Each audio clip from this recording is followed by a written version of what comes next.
There we go. Boom, I found it. Fixed it. I don't know what happened.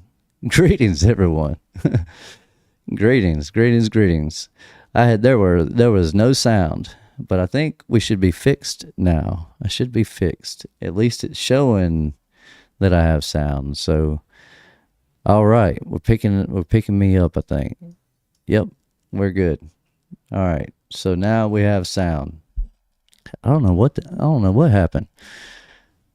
Good evening, everyone. Welcome back to Truth Unfiltered. I'm your host, the Rev, and I see we have Rocky Shepherd and Miss Nancy, saved by Jesus, in the house.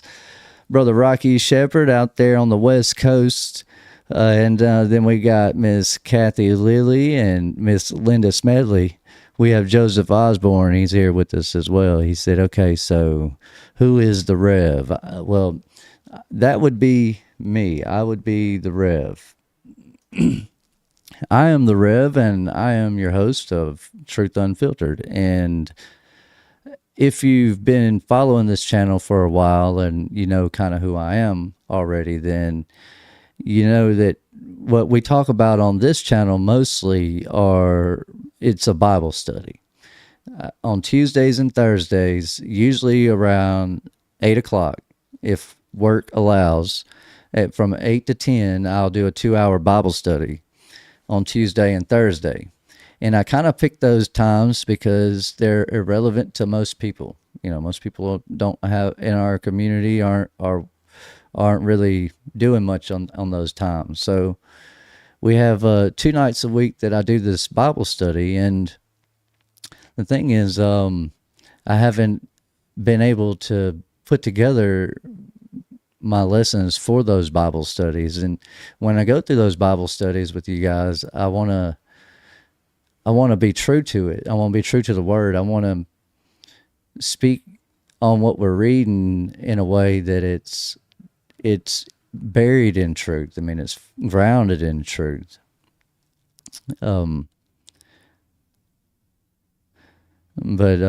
Yeah, some people didn't know. Oh, I see what you're saying, though, brother Joseph. Well, welcome to Truth Unfiltered. We have a Bible study and that's usually what I'm kind of going over. But while I do that, I try to break apart like the different layers of this deceptions that are kind of led everyone to the understanding that we've all been deceived and that life is crazy out there in the real world, and you have all this nonsense going on around us. Like, how do you make sense of it all?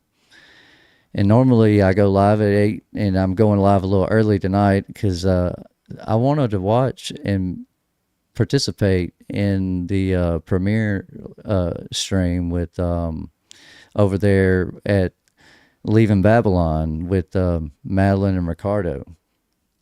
I think they're going to talk about some stuff that I'm going to talk about. I'm not sure, but we'll see. With all of that said, I'm just kind of I just kind of wanted to address you guys and talk with you guys and let you know what my plans are with this channel and with my participation in it, and within the fellowship of the little season, the whole community itself. I wanted people to be able to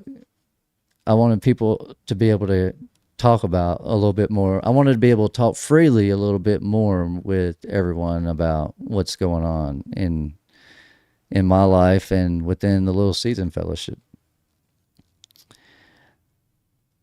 Miss Kathy says she lives in a rural area in Virginia. It is rainy and her internet's really horrible. She may lose connection. Uh-oh. I hope that doesn't happen. Brother Adby says, deceptions. There's no way. Not me. I could never be deceived. I think we've all said that. At least I know I have at certain times. Like, there's no way I could be wrong about this, but yet there would be times where I would be wrong. I would find myself wrong so many times throughout my life. And looking back, I wish I could have done different. That whole hindsight's 2020. We are being deceived on so many levels. And just as I've spoken on before, there are divisions in this world that help maintain these different layers of division, so to speak.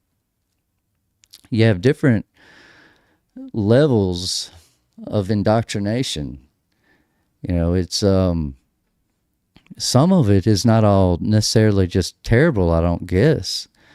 I mean, you would think within the realm of education that none of it would be bad, and I don't think that education itself is bad. It's it's the perception of what we're being taught that's bad. The understanding that comes along with that education. And then there's that education founded in truth. And that's where most of the deceptions that we face today start. It all begins when we're young and we're little kids. It's the babes, it's the young ones, it's the little ones. When you educate people, you indoctrinate them. It's plain and simple. It's really no different than if our little season community all came together and had a church and a school, and we taught our kids only the truth without teaching them all the lies and the deceptions that the world has around them. Are we indoctrinating them, or would we be educating them? That's something I had to fight with and wrestle with for a long time. God bless you, Brother Miles. But when it came to like my own kids, I think that's how I reconciled with it, is that it's like I don't want my child to not know that the earth is flat. I don't want my child to not know that Jesus has already done the things he said he was going to do, that he kept his word. I don't want my child to not know the truth. However, I want him to know that there are people out here that believe the earth is not flat, and that there are people that don't believe the same thing about truth the way we do. And not all of them believe or have hate or anger and or unloving people just because they're taught different. But they get taught different, and as they get taught these different things that they get taught shape their reality. It shapes their perception of the world around them, shapes everything about them, even how they greet people like Miss Joyful when they're greetings. They learn what they're taught, and then they apply that to the world around them. I mean, that's only normal, right? That's only a regular thing that anybody would do. I mean, why wouldn't you take the things you learn and apply it to your life? The problem is, how do we apply that stuff? How do these children, as they grow up and become young adults, how do they apply that knowledge? Yeah, they learned a thing or two, but what do they do with it? And how do they progress forward with it? It's like the whole concept of, I hate using that because I love Brother Jason Jack, and I think he's a great guy, but there's the whole argument of the plumber versus the doctor. Say the plumber does 2 years of school and gets a license and starts a business, does really well, and so does the doctor. But the doctor takes a different path, a different journey. They both make similar money, but yet they do different things, and yet they know different stuff. What one knows, the other one doesn't. And what one doesn't, the other one knows. Like the plumber can't fix a leg, but the doctor can. He could put a cast on it and a splint and repair it if it's broken. The plumber can't do that, but the doctor can't necessarily fix his own water heater because he doesn't understand the mechanics of it or the physics of it. Then you'll have some people that can't even do that, because they're really good at driving a train, or they're really good at flying a plane, or they're really knowledgeable about one thing or another, but there's never really a balance of everything, like where you just learn everything that there is to learn, and in reality, it's not even necessary. It's not necessary to know everything, just like it's not necessary to know exactly when in time we are. It's not exactly important to know anything that we believe we think we should know. It's the thing that's important is what we do with what we know and don't know. Just because you don't know what someone else knows, maybe Adby knows everything that I could ever not know, and yet he knows it. What does he do with that? What do I do with the things that I know?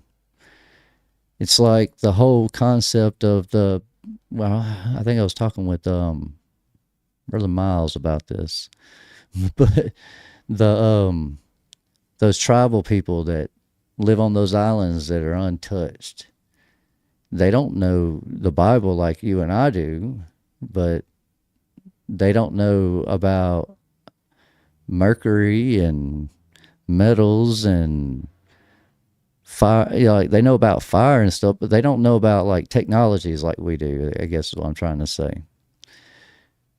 But despite what they don't know about technology and how to write and read and wear clothes the way you do, how are they to each other? How are they to their neighbors? How are they to ones that God would call his people, that Jesus would call his sheep, so to speak? How do you know that they're not already there where they need to be? Right, sort of like Aboriginal people. But it's like, how do you, all I'm saying is that without the word, it's not that the word is not necessarily just a book written by men. That is not necessarily what the word of God is. In that same frame of thought, that's not what our church is either. The Little Season church, if we want to call it that. The whole Little Season gathering of all of us, of Brother Mad Pax and Miss Joyful and Brother Joseph and Adby. Brother Adby said the spiny ball worshiping around Helios sends more people to the grave, never having know the love of the Father than anything else. Let's be fair, though. Turns out doctors don't know all that much. Well, hey, I didn't say that first, and even though I did say it out loud, but it's the whole point of that is that we're all divided. It's it's these different layers of education and thought, with different levels or layers of education through all of that.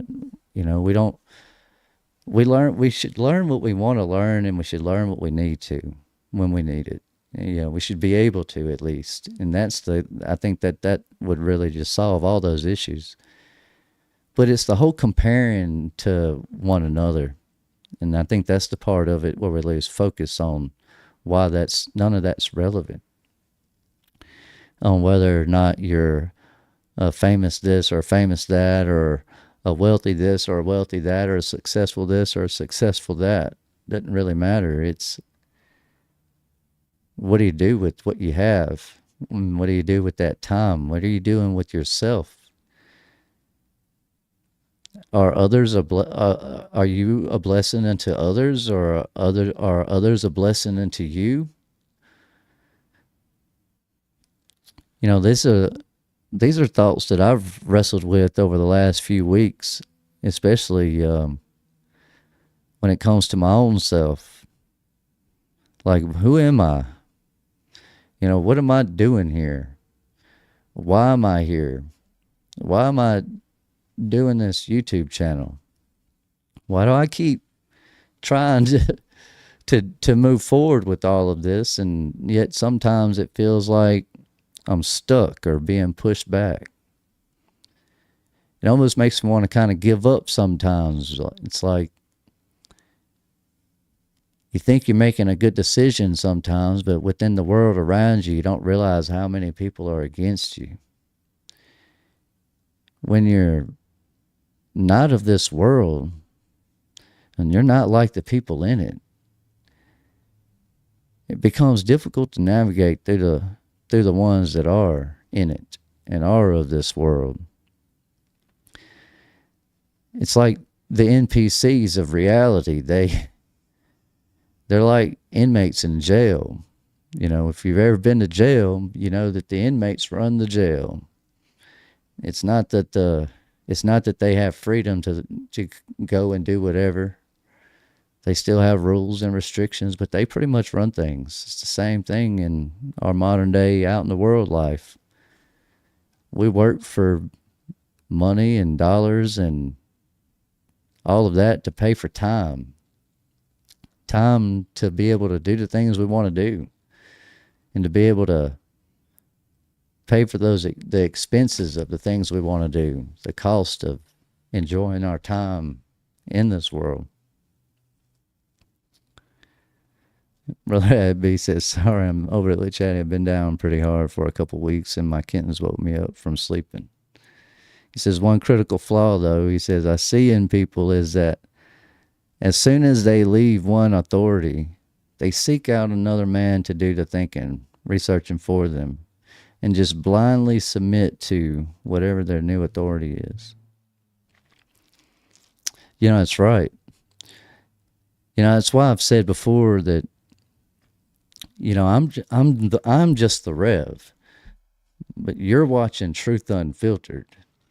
And as watching Truth Unfiltered, you might be watching the Rev, but the goal for that is that it's not me that's the important factor. I don't want to be a little seasoned leader in all of this. I've never wanted to do that, and I never really even wanted to have a Bible study. I originally, in my long-term dream of all of this, was to have a podcast, similar to how I'm doing now, necessarily. But the difference being, I never thought I would be teaching or talking about the Bible, and so I appreciate that. What you said there, you're a good teacher, Rev, and we're all here learning. Yeah, I appreciate that. I really do. Because I never really envisioned this part of my life. Like I knew that there would be a time that I would be involved in some degree, but I didn't realize it would be this. I didn't realize I'd be the Rev with Truth Unfiltered, with a network of friends and family now. I could reach out to any number of content creators talking about the little season and have fellowship and conversation and have them on my channel. I can be on their channel. We're out here spreading the word, and we're delivering the truth through our actions and in the ways that we can. Some of us, our lives are kind of upside down. At least mine has kind of been flipped upside down right now. It's a little different, a little sticky situation I've kind of got to deal with in real life. My working situation has changed. Where my stable, normal income was coming from is now gone, and now I have to figure out another method of income. It's awful timing. It's terrible timing. And it's not terrible timing for me, even though it's a terrible situation that I'm having to deal with. The reason I say it's terrible timing, the reason I say it's a bad situation is because I had every intention of this next live stream that I did with you guys like this is I wanted to be able to set a fundraising goal. I wanted to set a fundraising goal if possible in some way, and I didn't know if I needed to do it in the live chat or do it on Discord or wherever or somewhere, but I wanted to put together a fundraiser when I went live, and then all the donations at that time would go towards funding a trip for two ladies. I now believe it's two, as far as I know. It could be three, but two for sure are going to go see Miss Krista. Let me rephrase that. One lady for sure. There's three ladies that have an opportunity to possibly go. And Miss Krista is Miss Krista Ray. She's in the Little Season community. If you follow JT or Jason Jack or Ricardo from Contend for the Faith or Madeline or any of these content creators out here, Miss Beth Fisher, Miles, the Little Season content creators that are talking about it, she follows all of them. So she's been in the chats and you've all seen her there. But she's also a part of our Discord community, and she fellowships with us in there quite often. And she's having a much harder time than I am, I believe, and that's an unfortunate situation that she's having to go through. So I pray for her daily, and I wanted to set something up for that. Of course, now I'm in a situation where I'm having to get my vehicle fixed so that I can get back to work. And once I get my vehicle fixed, then I can get back to work, and so I'm gonna have to pass that burden and financial responsibility over to someone else. I'll reach out to Brother Miles and see if he can't help me with that. He actually knows how to navigate this stuff pretty well. But I think that would be a blessing unto Miss Krista Ray and over in Discord, and it would be a blessing to the ladies that get to go see her. And I know she would love to have that. That would be an amazing opportunity.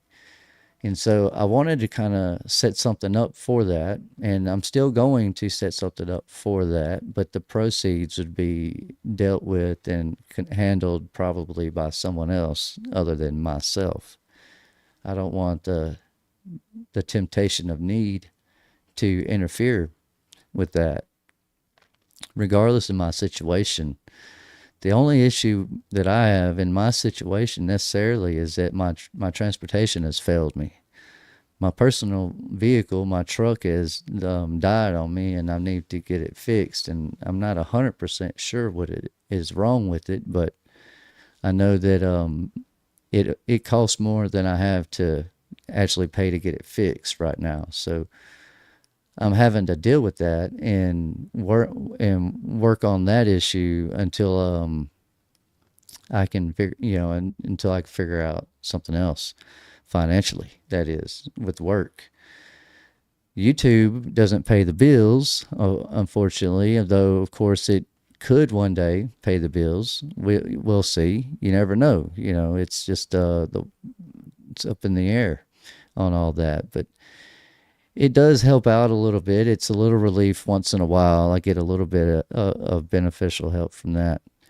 But right now, my focus in the real world is acquiring another job, or I'm going to start my own company and focus on running my own business, doing my own plumbing work, and not being worried about being bound or tied to another company in fear of what they may or may not think of my YouTube channel. Even though on this channel we don't really talk about anything crazy. It's not like I'm talking about just like the most awful stuff ever. But regardless, it's the truth that we talk about on this channel, despite who it's from. If it's the Rev or Brother Miles, if he's on here, or if Brother Mad Pax ever decides he wants to hop on a YouTube channel and talk. He can come on here and talk. But it's the whole point that there is no one person on earth that is our leader in the little season fellowship community. Our leader is Christ, Jesus Christ, Jesus the King Christ.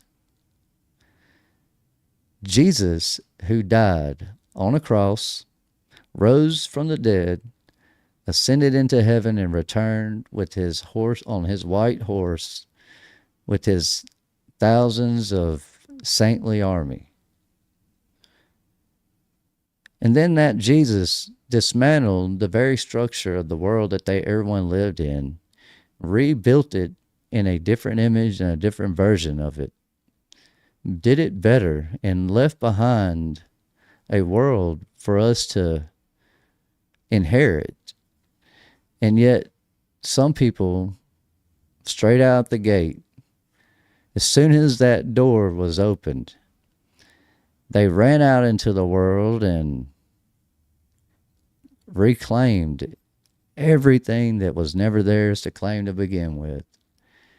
And those very people are the ones who are ultimately responsible for all the doors that have led to all your bad decisions and my bad decisions and all of our bad decisions that we make throughout our lives. It's like there's this commercial, and I can't remember if it was General Electric or what, but it's there's these people, they're walking down the street in the Old West or whatever, old Western town, and in that old Western town you have this guy selling a washing machine, and it'll wash your clothes, and yet it requires electricity, which it requires a bill, and it requires debt, and it requires all this other stuff, just things that they didn't really need, though they would make life easier if you didn't necessarily have to pay for them over and over and over again. And so it's kind of like that's the issue, is that everything we have, it's constant give, and never really gain and grow from that. You know, you can't really escape the hands or the chains that bind us to this world without stepping away from it, without completely separating yourself from it. And a lot of us, oftentimes we want to hold on to the things that we've acquired through the mercy of this world, whether it was due to our good behavior or the assets that we've acquired within it. We've woken up into this reality, realizing that something isn't right, and that people are misled, and we need to figure out what's going on. And so as us in this community, most of us have waken up and started looking at things a little bit clearer and a little bit different. We understand now that life isn't exactly what we were taught it should be or would be. And at the end of the day, what we've fallen into is this gap between right and righteousness, this gap between left and right, this gap between who's better and who's not, who has and who doesn't, the haves and the haves nots. You know, welcome, Miss Trish. Welcome. I see Brother Donut just joined. Brother Abby said, though, the simple fact I try to get through asleep believers is this: if Christ did not return when he, the apostles, and early teachers claimed, then they are all liars, and our faith is based on a lie. Yeah. I mean, it is based on a lie. If that's not the truth, you're right about that, and that's the thing.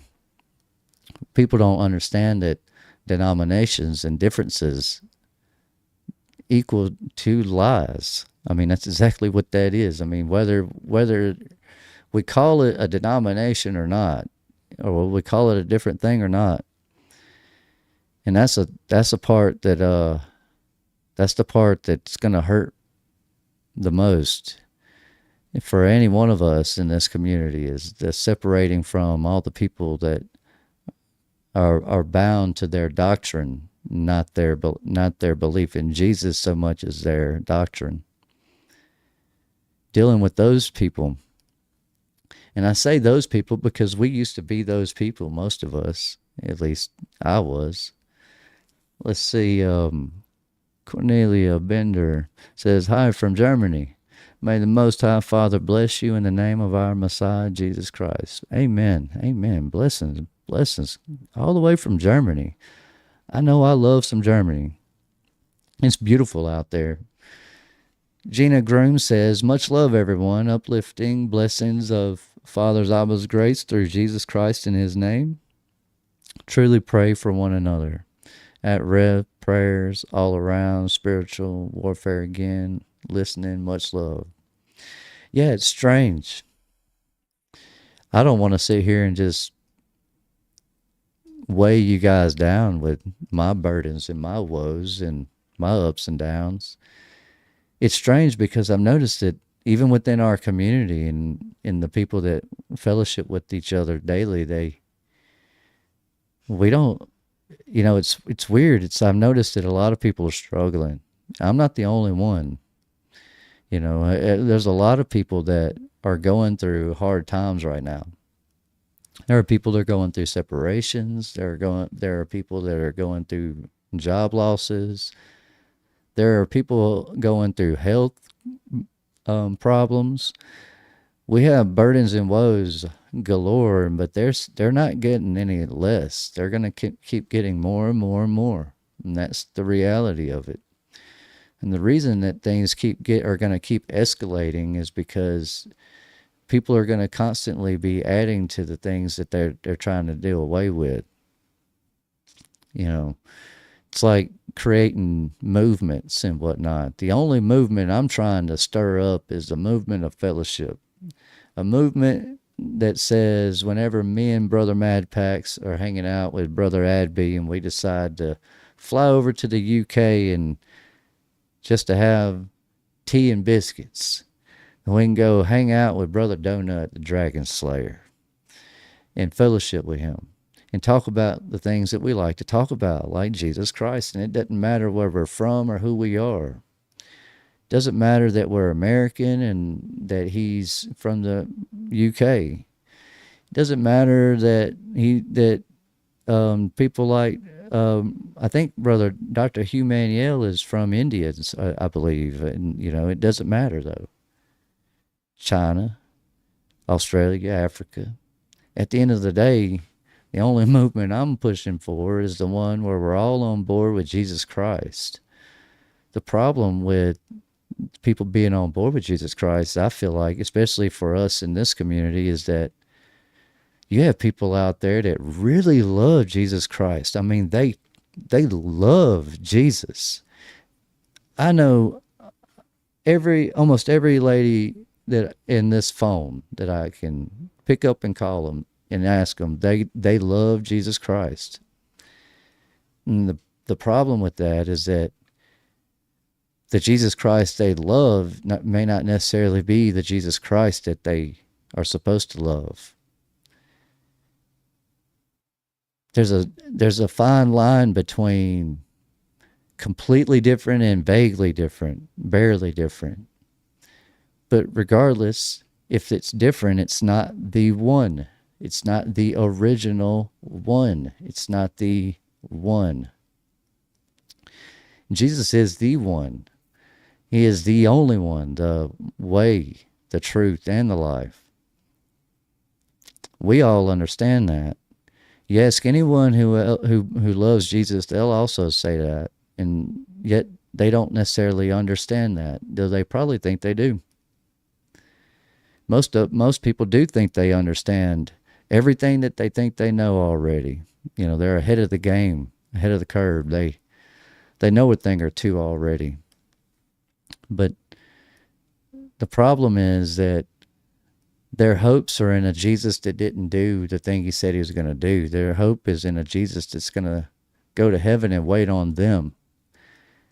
Their hope is in a Jesus that loves them as an individual. and how important that is to someone. To be loved by Jesus, to be able to rule and reign with Jesus for 1,000 years, even. It's good morning, Brother Phil. I see you, by the way. And Brother Mad Pax. Brother Abby says, Little Seasoners will have it the worst externally during the upcoming PSYOPs. But I believe internally we will be the strongest. Yeah. Oh, yeah, definitely. I think we'll have it the worst because we'll be the first ones to get put in jails. We'll be the first ones to get locked up. We'll be the first ones who get pushed aside. I've had this conversation in a way with several people, and I've explained it like this: the world, the world. Yeah, let's see, the world.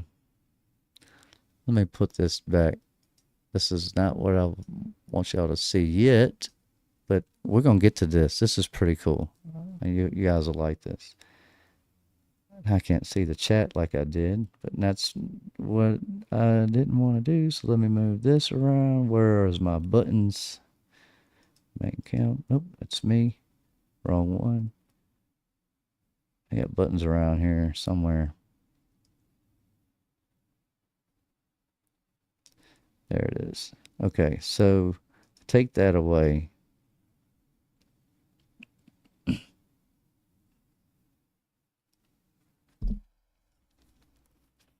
Speaking of the whole world, we have people all over this whole world. This is our world, though. This is what I believe is our world.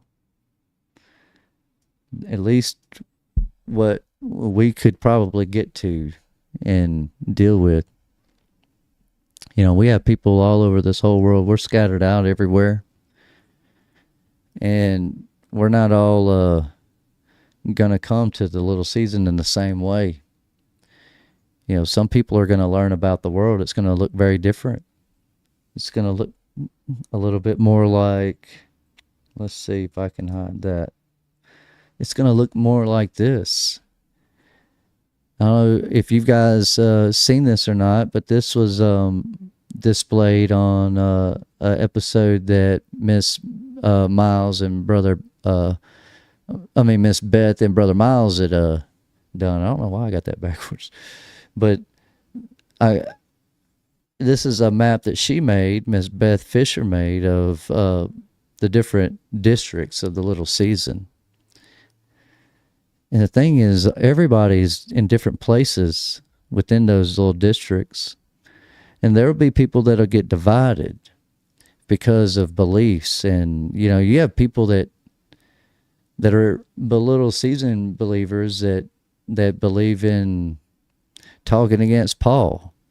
And you have some people that talk against the saints and that talk against the flat earth that are into the little season. You have a lot of people that are talking about the little season that are involved in it, are all in it for various reasons. But ultimately, here at Truth Unfiltered, and with me personally, the Rev, and within the circle of friends and people that I'm familiar with, like these four beautiful people right here, we get to break through all these barriers that you guys seen in that map and in the world. And we get to break through these barriers by communicating with each other and fellowshipping with each other and doing the very thing that the powers that be don't want us to do. They don't want us having these conversations. They don't want us talking about the world around us and the what ifs and the events of this and the events and that. Brother Chalkman, good to see you, my brother. Good to see you. Let's see. Brother Adby says, I'll be very bummed to find out I have just been talking to myself and not Christ Father all these years. Yeah, that's That's the thing I worried about. When I saw that in scripture that I'll never know you, like I never knew you, I never knew you. Those words being spoken by Jesus made me really go back and say, I need to really go back and look at this again and see what kind of Jesus this was. He wasn't a bad, awful Jesus. He wasn't a bad or awful king or leader. Our Lord and Savior is who he was. Miss Deborah Hicks, good to see you. Good to see you. But yeah, it's like he wasn't bad, though he wasn't the pushover that everybody else seems to. Well, I don't want to say that people think he's a pushover or King Jesus. It's that they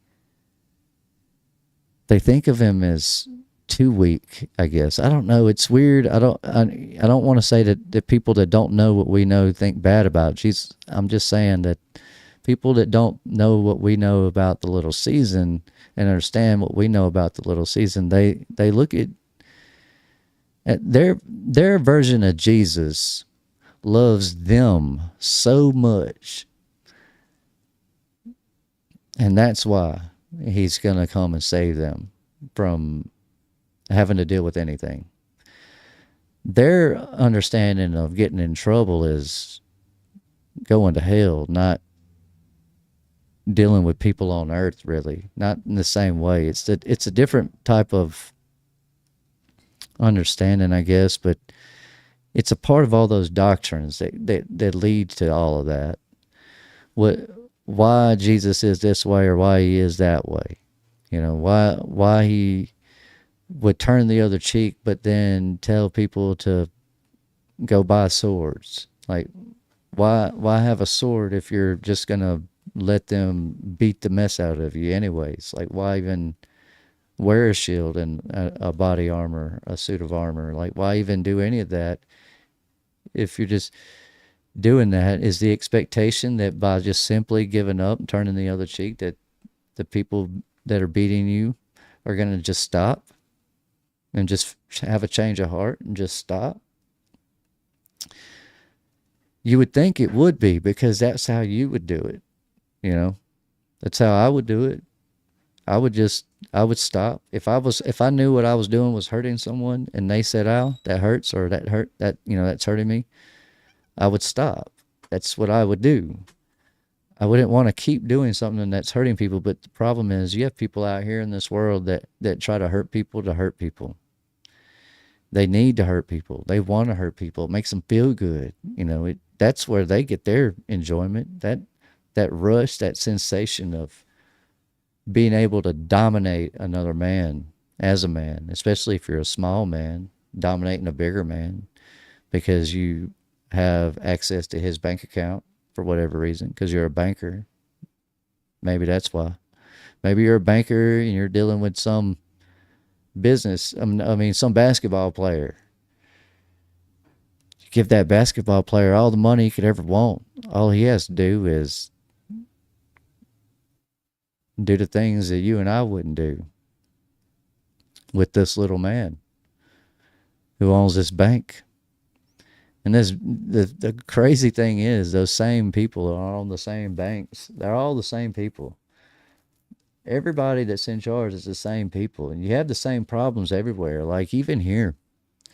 And we got it going on in our communities, just in real life around here outside of YouTube.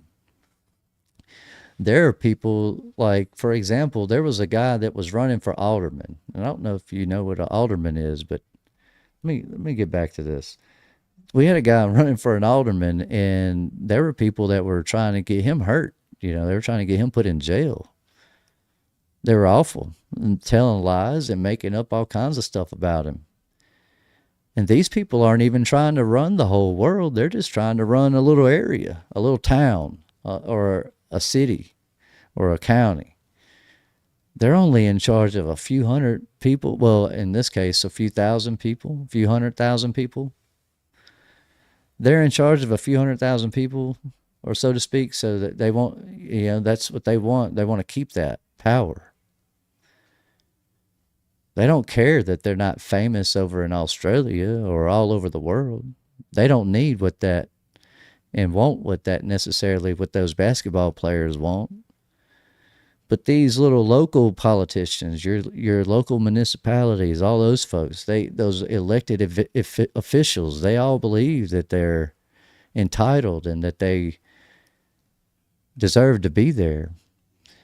The problem is every one of them wants to be there. That's the problem. They want to be there.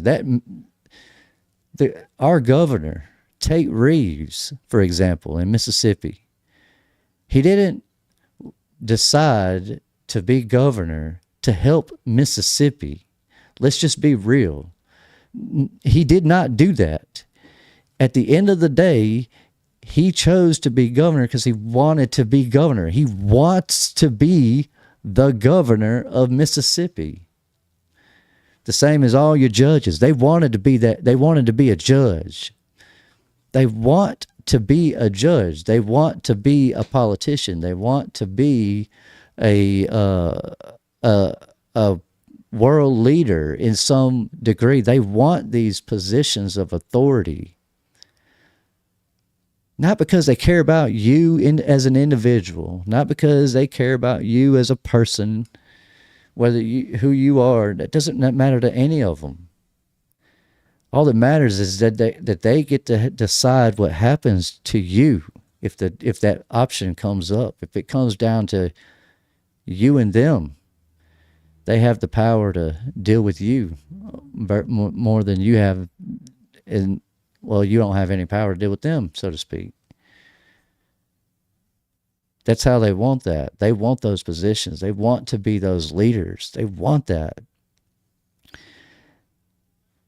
And I'm not saying that everybody that wants to be in charge is absolutely that way. But that's their problem. You're never going to fix politics. None of us in the Little Season community, not JT, not Paul, not Jason Jack, not Madeline, not Connor, not anyone. None of y'all, none of us are going to fix politics. We're not going to fix politicians. We're not going to change their hearts. We're not going to make them stop enslaving us. We're not going to make them stop trying to trick us and manipulate us and deceive us with their legalese and their higher levels of learning, so to speak. We let them do this. We let them do all of the things that they do that lead to all the problems that we have. Yes, I'm not dumb, and neither are you. None of y'all are dumb. Not really. But I'm not dumb, but people will sit here and expect and imagine that I'm supposed to just keep pretending like the world around me is working properly. Like I'm supposed to just sit here and keep pretending that Donald Trump cares about me, that everything he's doing is for the greater good of me, when it's not. None of these politicians care about me. None of them, not a single one of them knows who the Rev is, and nor do they care about me. This isn't about me. This isn't a pity party about the Rev. I'm saying that because you need to be saying that. Repeat it. Say that without the Rev and put your own name in place. Substitute my name for your name. And your governor does not care about you. What they care about are their positions. They care about their authority. They care about their money, their retirement. We got a Chokwe Lumumba down here that recently lost his position as the mayor of Jackson around here. And that dude is on some talk show making a total fool of himself. But yet, to everyone else, he's charming and attractive. He's, wears nice clothes, whatever. I don't know. They like him. He's popular. He's famous, right? What good is that for you, though? What good is that for me? How do we all benefit from these politicians become so financially well off and endowed that they don't really even worry about money the way any of us have to worry about. They just worry about it. They simply tell you what you can and can't do. And as long as they tell you what you can and can't do, and you keep paying them to do that, you keep supporting them to do that, well, they're going to keep telling you to do the things that help them the most. Like, don't ask about why we're putting money into this bank over here and putting money into this bank over there. Like, don't talk to us about Iran and Syria and Iraq and Israel. Let's not talk about the fact that the people that call themselves Jews are not, but do lie, like Candace Owens says. If you guys follow that realm of podcasts, which honestly, that was originally the goal in my first attempt to do a YouTube channel, was to talk politics. But I never really wanted to talk politics, and nor did I never really want to talk about the little season. I want to talk about the things that can help us. Like, let's talk about this motor that could potentially power the world. Let's talk about these crystals, and talk about this water, and talk about this air, and talk about this Jesus Christ that really cared. Let's talk about those things. But no, we're stuck talking about everything else. We're stuck talking about financial problems. We're stuck talking about homes. I don't even know if I'm going to have this home in a few months. I don't know where I'm going to be. I don't know what the world's going to hold for me. I don't know on that end. But what I do know is that I'm not going to be sitting still. I'm not going to be just motionless in it. I can't just stay in one place. I hate to steal the words, but a guy does got to eat, at some point. And you got to have clothes, and you got to have shelter. And you got to have these things, and it's a awful shame. It's a destructive shame that we have to pay other human beings. Like, one man has to pay another man just for the opportunity to live in a home, or to have one built. We want to give to these people for what? Because it's part of the system. Oh, it's part of that money. It's part of that opportunity of wealth and fame. It's a shame, but that's where these politicians all win. Because through education, we grow up playing parts within the very structure of the system that's here designed and set up to distract us and to deceive us.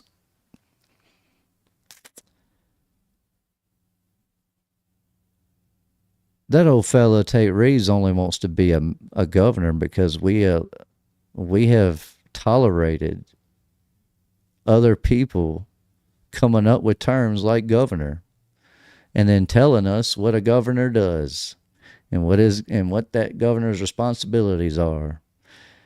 We've allowed all that. We've created that. And I say we, you and me didn't. Someone else did long before us. True, we get that. But as far as today goes, almost everything we do within the world is simply playing a part within the schemes of the world. It doesn't really matter what you're doing. If you're a post office worker, working at the post office, stealing people's Bibles out of their mail, or whatever it is you're doing, you're still taking part in the system. The only way to rid yourself from the system is to, I don't know, I guess have ownership and security of it. I mean, there's really no way to participate within the system fully. Yeah, I just can't think of it. I mean, what can you what can you do within the system, and how do you live in two worlds is all I'm trying to understand here. How do you live in a world where money's not important and yet survive within the world where money is important?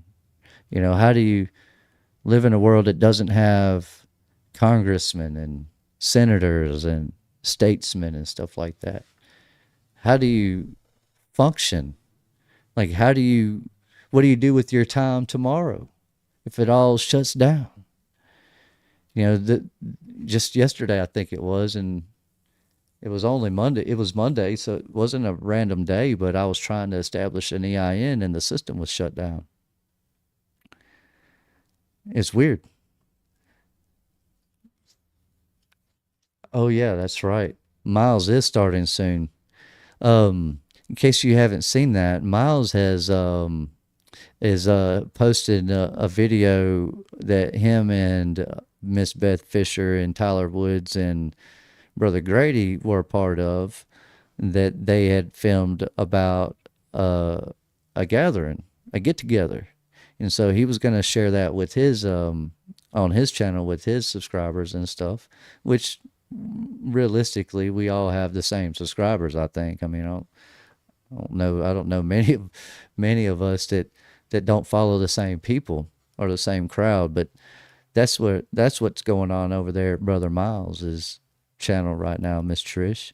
And I had forgotten about that video. He was him posting that, or otherwise I would have restructured my time. But I also was going to go live tonight later as well, but I didn't want to miss out on Madeline and Ricardo's video. I'm not exactly sure what it is about, but I know when they get together, they have pretty good conversations, and I like the content that they share.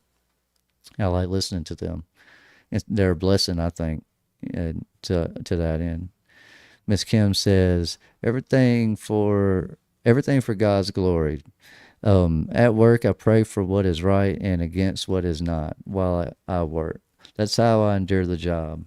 May not be much, but it helps. Yeah, that's right. I mean, that's all you can do. You know, it's extremely difficult.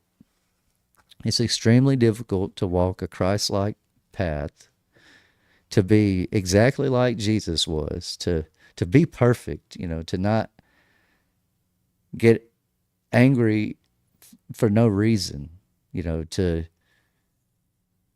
love each other properly in the right way. That's the thing Jesus taught us, and we get misled, and yet when we go out into the world, we have to keep that in mind. I know I do. It's a constant struggle for me. I get out there and I want to shout out to to everyone. Like if I'm talking to somebody, I just want to shake them and wake them up.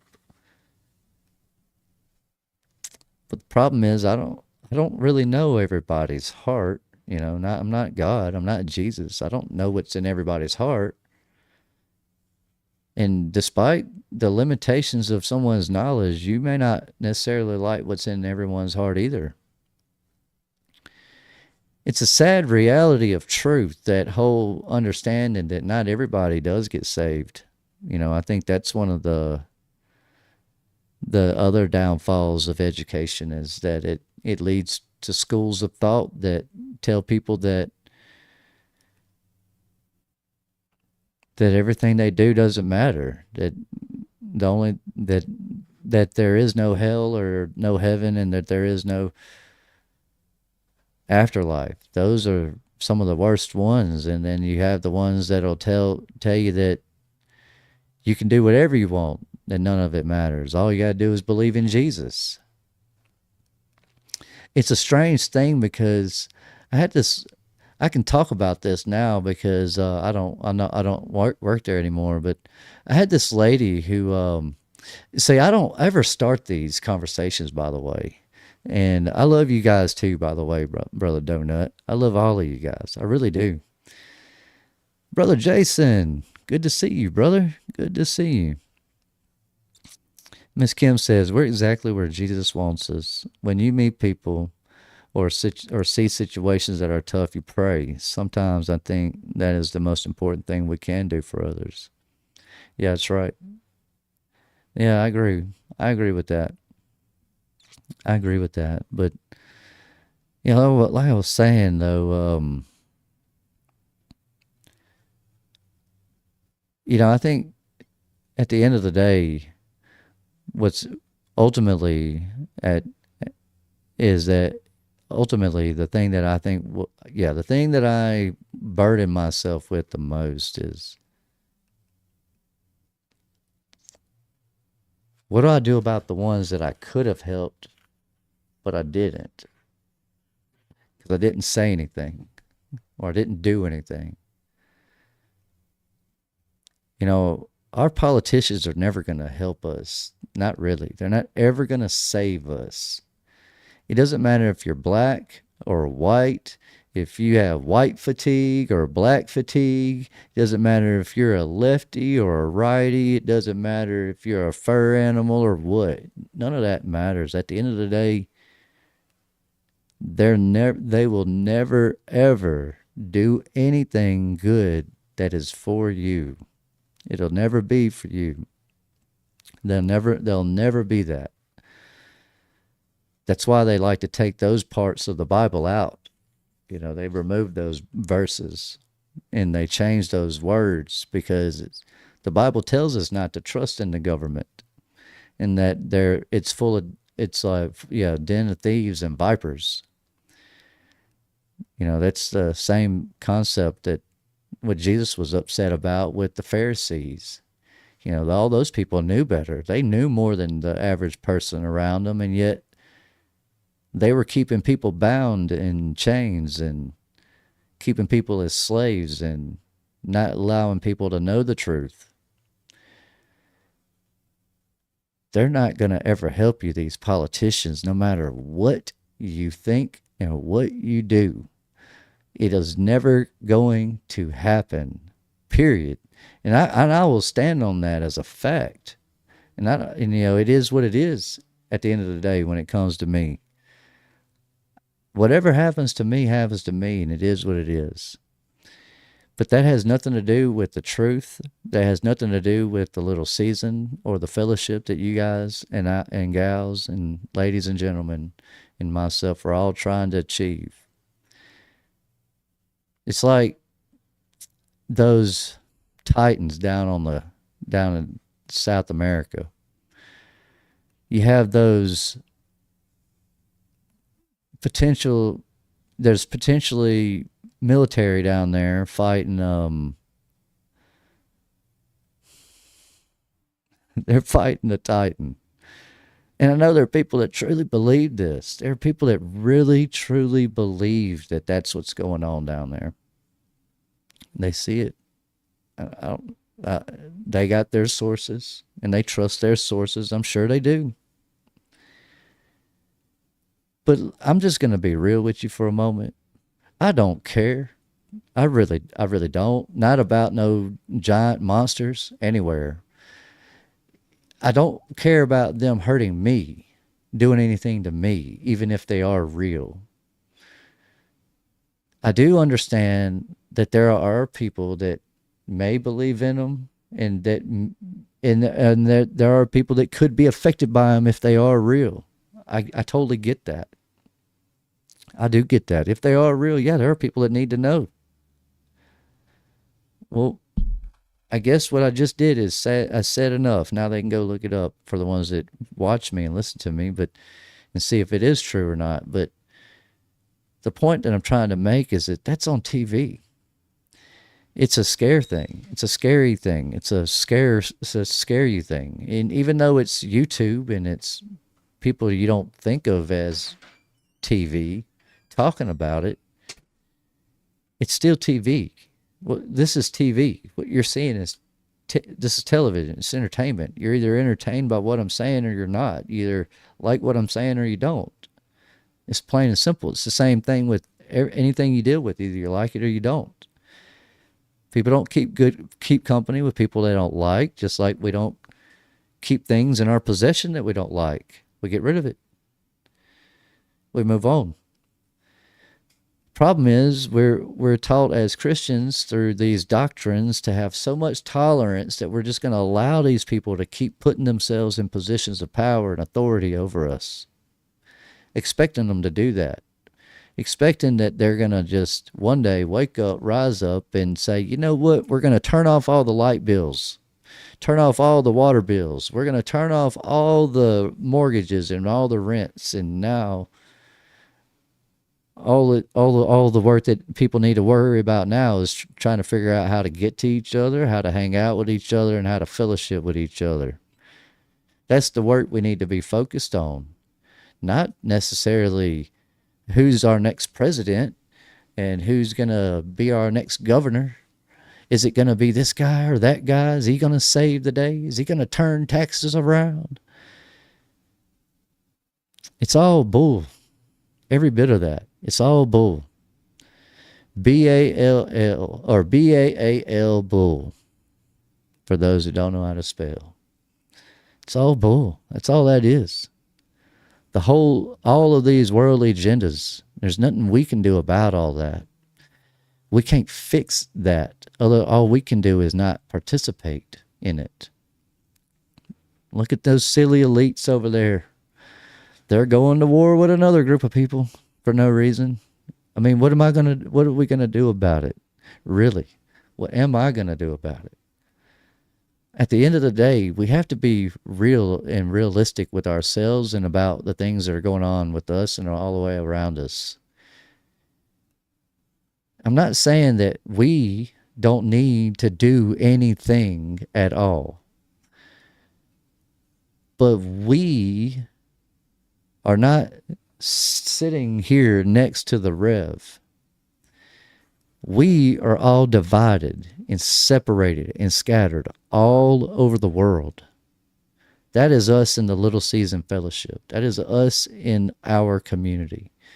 We are all over the world spread out. And yes, there are pockets of us here and there where there are more of us here, more of us there. But in order to get to a point where we can do anything about whatever's going on with all of them, they have to wake up on their own. They have to want to know the things that you know. They have to want to know Jesus in truth, with no filters, with no ulterior motives, with no extra jargon or BS. They need to know the truth, and they need to want it. They need to want it and to accept it. Just because you tell them, just because you show them, doesn't mean they're going to do anything different. Ask yourself this. There are people that are fighting over a desert. Why? The earth is so massive. Is so much land. Just leave. Just share that desert. I mean, there's even more desert. There's more desert land than there is for all the people in the world. But why stay in a desert? Why not just move to a better place? You know, why stay there? It's because of control. If they leave, the people who are in charge lose control over the people that leave. And if the people leave, well, then they lose control over their home. They lose control over their way of life. They lose control over who they are. They have to become something different. Consider you have someone in the Middle East that's never been to America, and they come to America and they move into a nice southern town where everything is bustling and booming. They're not behaving the same way as they would over there. in their home out in the Middle East somewhere, where there's all desert and camels. They're not living like that because over here because they're in a different place. But it's the same with all of us. Why are we living the way we're living? Well, because it's normal, because it's what everybody does. It's what normal people do.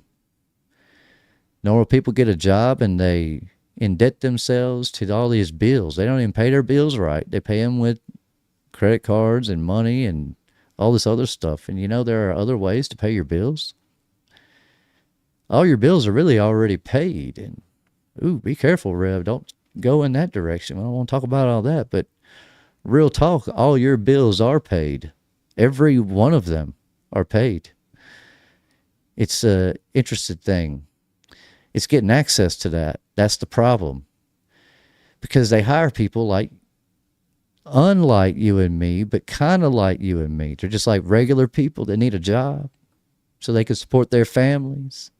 They hire those type of people, and then whenever you try to do the right thing, which is pay this bill properly so that it doesn't take your money away from your bank account, these people are paid to stop that process, to prolong it, and to get in the way.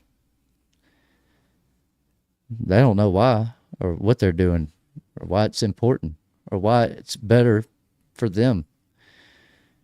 They don't even realize that it's that they're hurting their own selves. All they know is that they're getting a paycheck and that they can pay these bills and get their nails done and get their hair done on Friday and get that new muffler for that new pickup truck they just bought on Friday. You know, they can do the things they want to do, and that's all they're worried about. Doing the things I want to do. The truth is, me personally, I don't want to do any of those things. I mean, I would, don't get me wrong. Like I would love to do things that are enjoyable.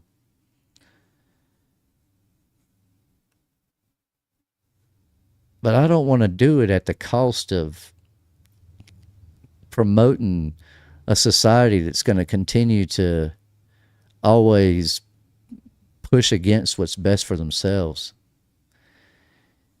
You know, it's like beating a dead horse. It doesn't make sense. You know, at some point you have to accept, are you dumb or not? You know, how dumb do you want to be? Me, I've felt pretty dumb for a long time.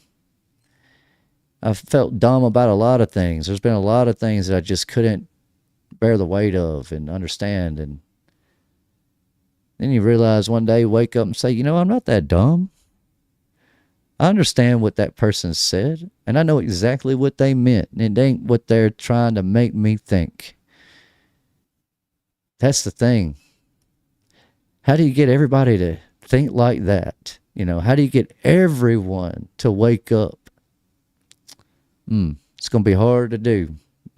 It's going to be hard to do because you have a whole generation of sheep that have all been taught that they can be shepherds.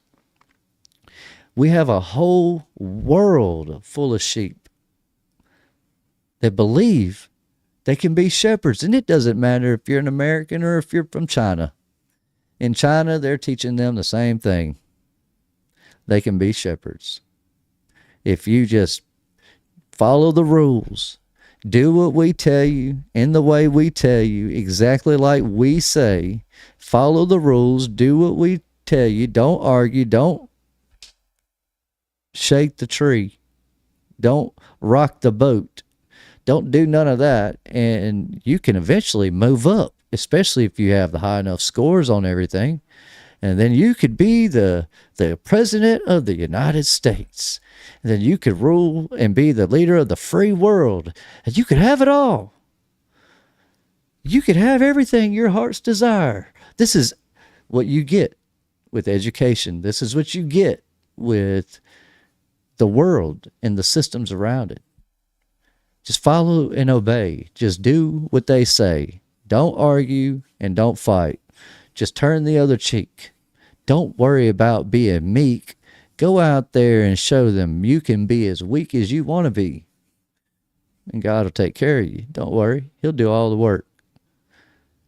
But why would God do all the work if you're not willing to do any of it? That never made sense to me until I read the part where Jesus says, you know, there will be many that will come to me and say, Lord, Lord, I prophesied in your name. I delivered demons out in your name, and yet I will spit them out of my mouth and say I never knew you. I understand that now. I understand what he meant by that. It's like this fellowship that these four fellows and three fellows and Miss Beth all put together and are talking about. It doesn't matter who's there. Like, it doesn't matter if I'm there. It doesn't matter if Miles is there or if Grady's there. It doesn't matter who is there. Who's going to be there? Why does it matter? Why does it matter who is going to be there? It shouldn't matter, and it doesn't. What matters is that if you want to be there, go. And if you don't go. If you can't go, I'm sorry. Maybe you can't go. But there are some people that can. If you want to go, go. And maybe it'll be a bunch of subscribers that get together and talk and hang out. And there aren't any content creators, but maybe there are content creators there. The point is that what our mission with the Little Season Fellowship and what I think they're implying there with the Little Season Camp meeting is that we're here to hang out with each other and fellowship with each other. It doesn't matter who you are, like your title, your position, whether you're the governor, the mayor, whether you're Rod Stewart. It doesn't matter who you are. If you want to have fellowship and talk about Christ, come this way. This is what we're doing over here. That's where we're at. And that's what this is. That's what that's all about. But you know, talking about politics and talking about the illusion of all the right and wrong and all that does is it plays into that whole, you think you know better. You think you're smarter than us, better than us. And then it becomes a challenge. So all I'm trying to say is that if you try to go out there and you're really just, your goal is to just like wake everybody up, yeah, sure, you'll make a lot of noise. But you're going to ruffle a lot of feathers. You're going to upset a lot of people. And especially if your mission is to travel to other places where people are very different than you. It's like mission trips. I'm not saying anything bad about mission trips. I think mission trips are good. I think that they offer a lot of opportunity to come to Christ. Other places aren't necessarily as bogged down with all the distractions of the world that we in the West are, but what are the missionaries there for? Like, what's their goal? To brag about it, or to actually do the things that they're there to do? You know, it's like any of these people that are in charge of anything, whether it's Donald Trump or Joe Biden. Lord, he'll never be president again, but Donald Trump ain't looking so hot either right now. You know, he's doing a bunch of craziness, but it's these type of conversations that lead to them trying to get rid of people like me and shutting people up like me. You know, the world doesn't stop operating just because the Rev loses his job and shuts down. You know, the world doesn't stop operating just because Beth has an issue with her farm. The world doesn't shut down just because Brother Miles' Bible got stolen today or the other day. It doesn't shut down just because we have problems. It just keeps going.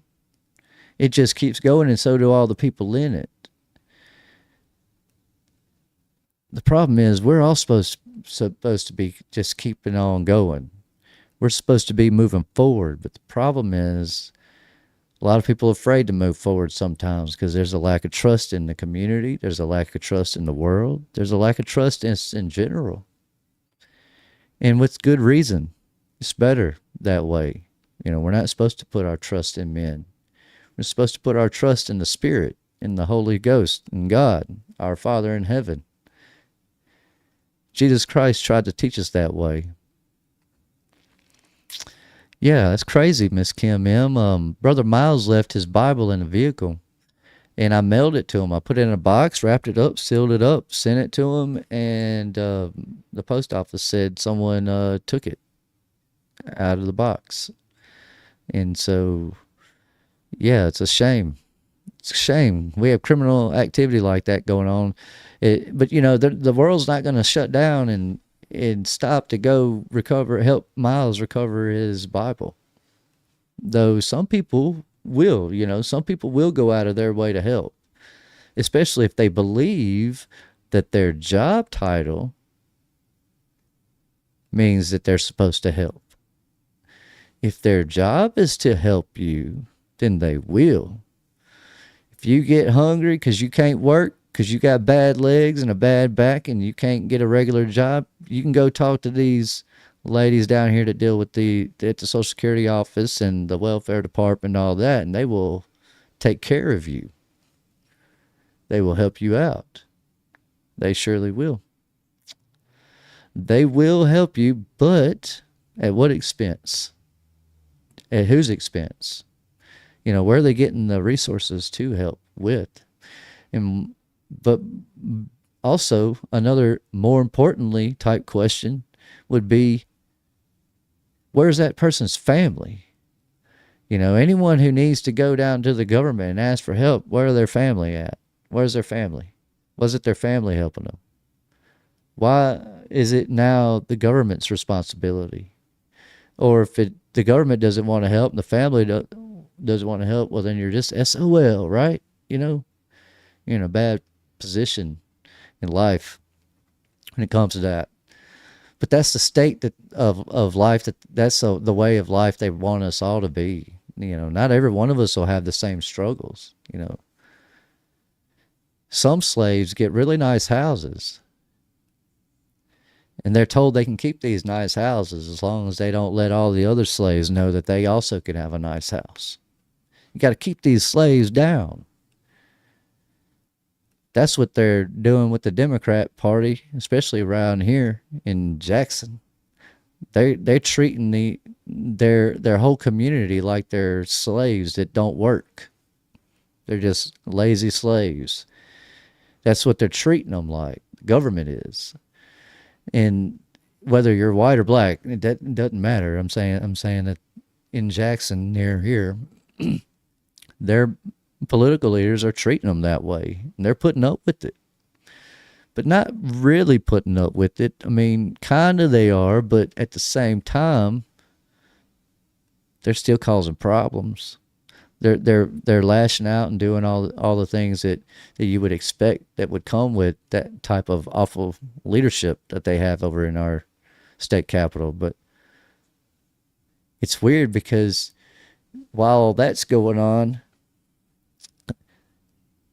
they don't, it's not just their fault. It's not like the leaders are making them make bad decisions.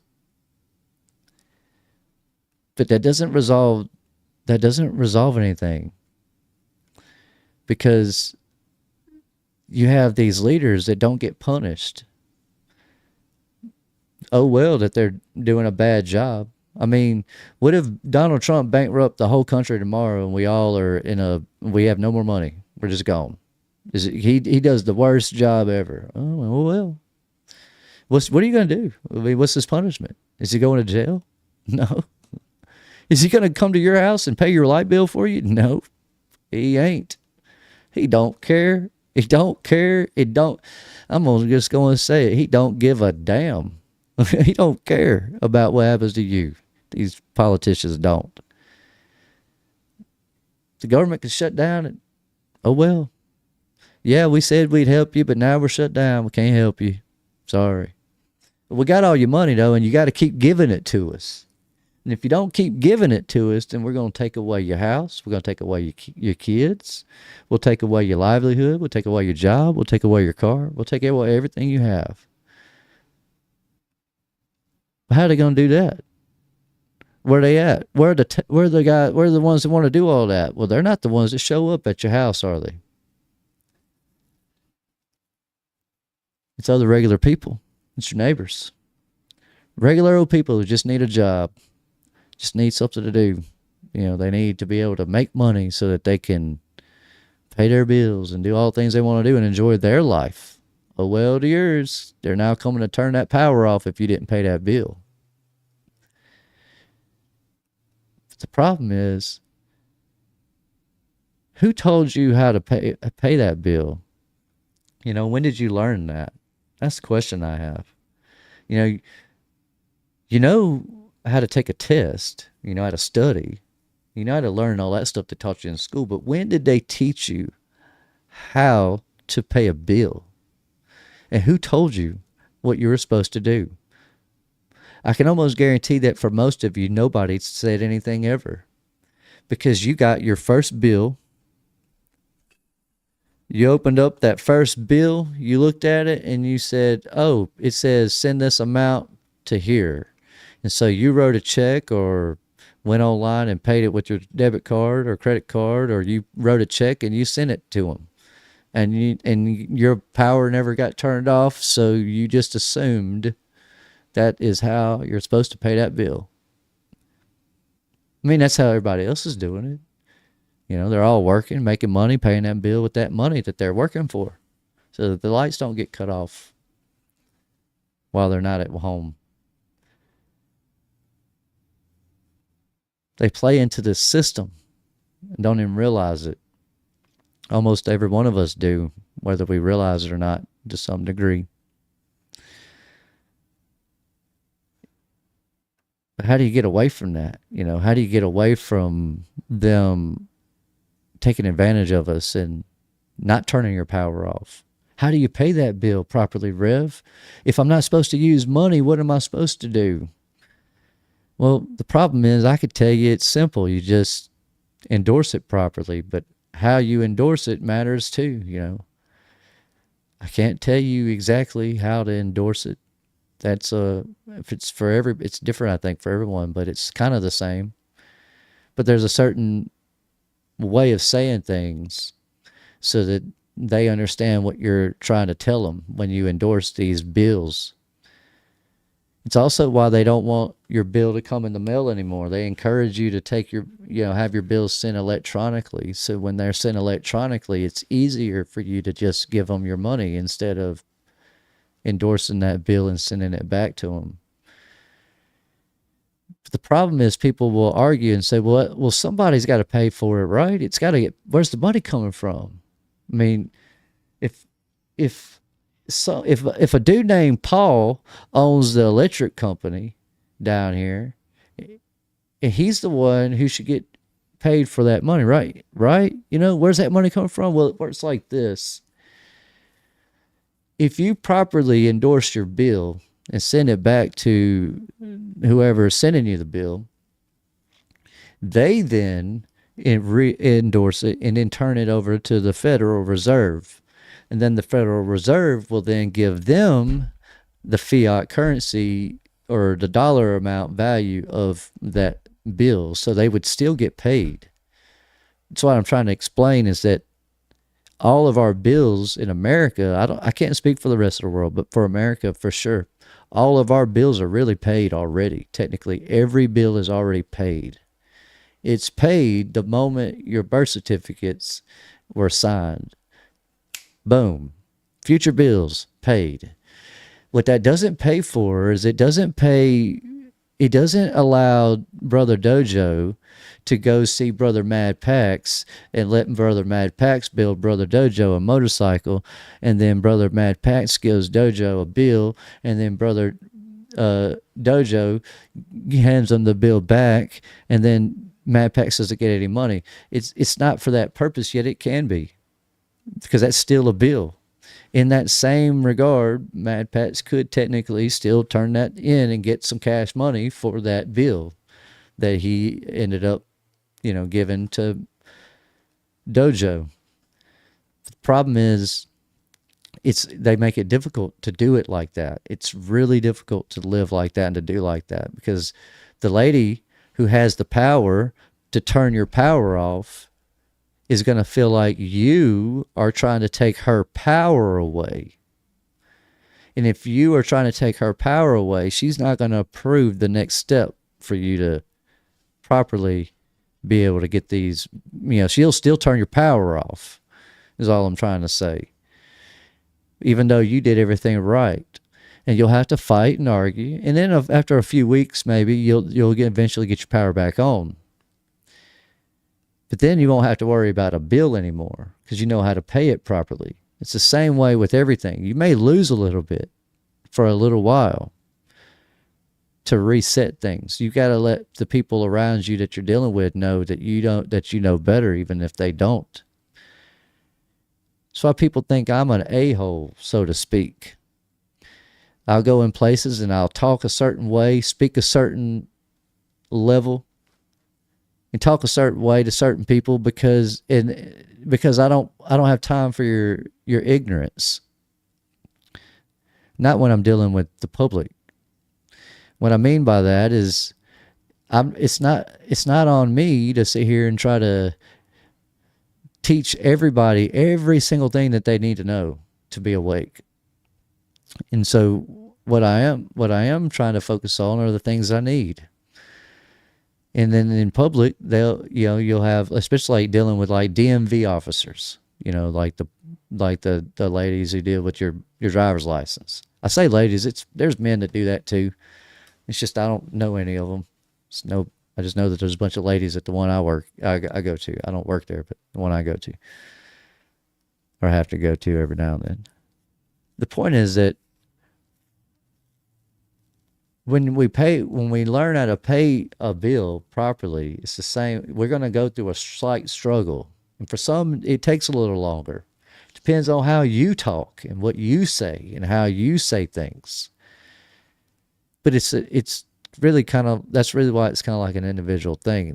It's why you don't want to encourage that. If I tell someone, okay, I know you just bought that car, but you don't have to pay that bill. It's already paid.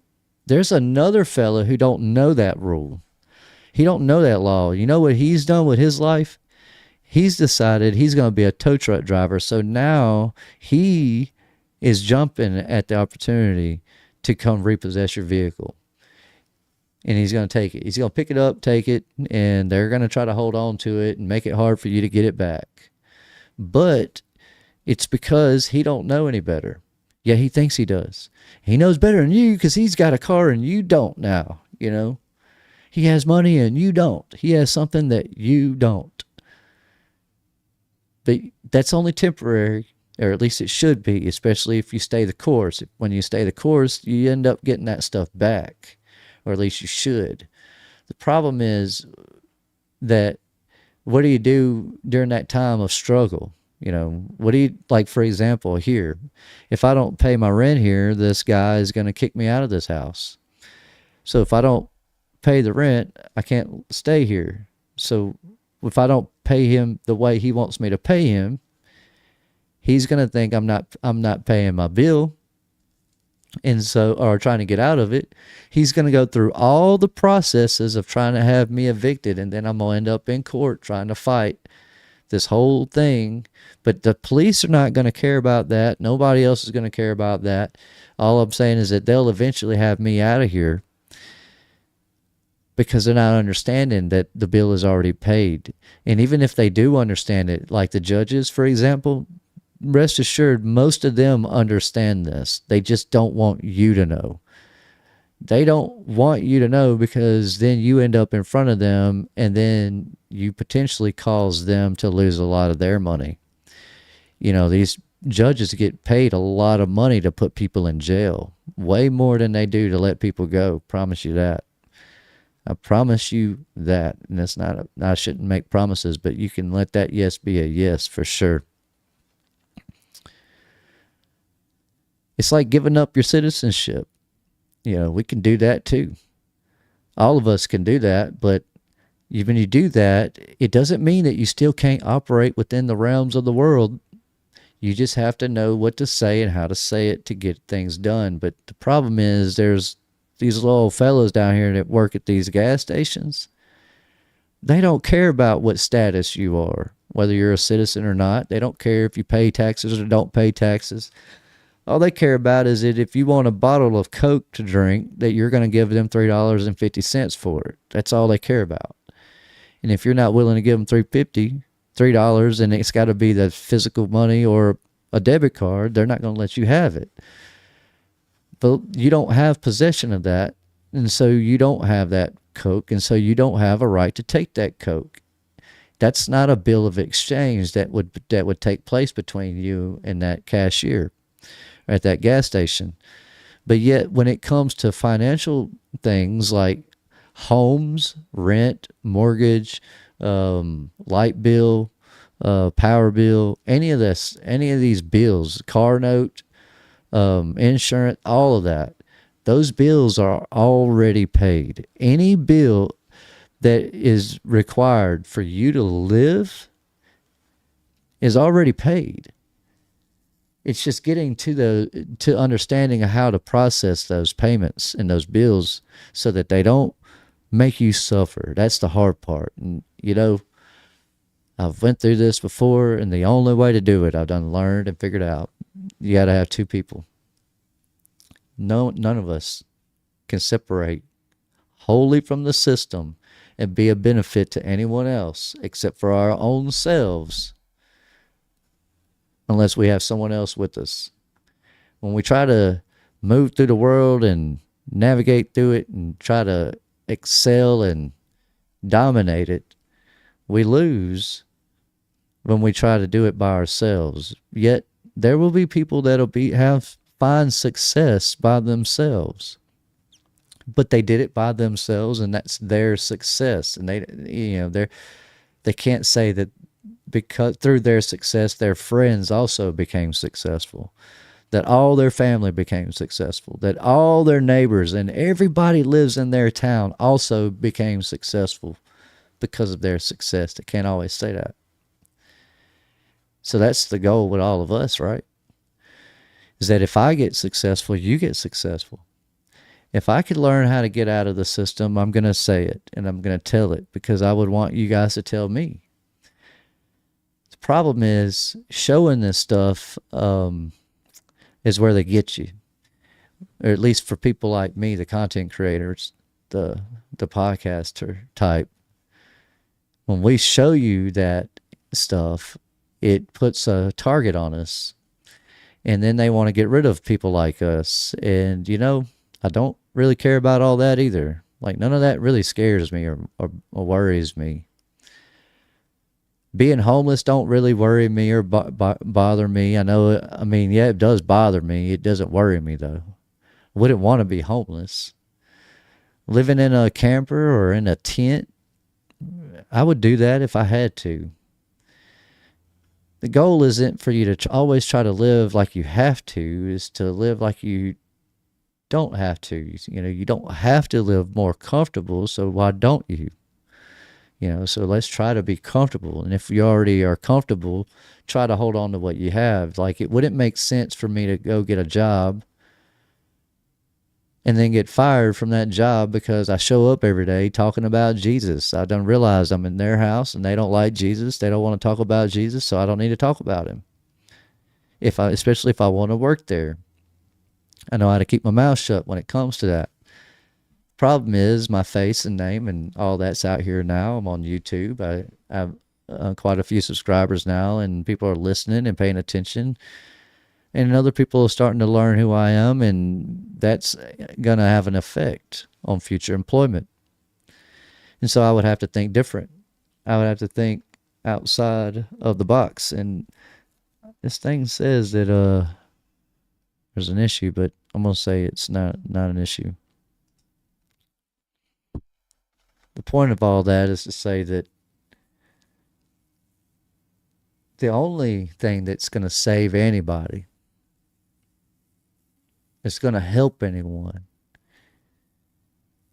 is Jesus Christ. It's not the Rev. It's not Dustin from Beyond the Veil. It's not Paul from Understanding Conspiracy or JT from JT Follows JC. It's not Madeline. It's not Ricardo. It's not Connor. It's not any one of us that are here. We're not here to save the world. We're here to do what we're doing. Talk about Jesus. Spread the word. Get the truth out. That's what we're here to do. That's what we're doing. But we're not here trying to get Donald Trump to join the Little Season community. Vladimir Putin is never going to become a Little Season person. He's never going to join us. And all the millions and billions of people in the world that follow and love and support all these other people, they're never going to be part of us either. But it doesn't mean that we don't see them one day. It doesn't mean that we don't recognize them one day. But stressing ourselves out and worrying ourselves out with trying to reach all the people of the world,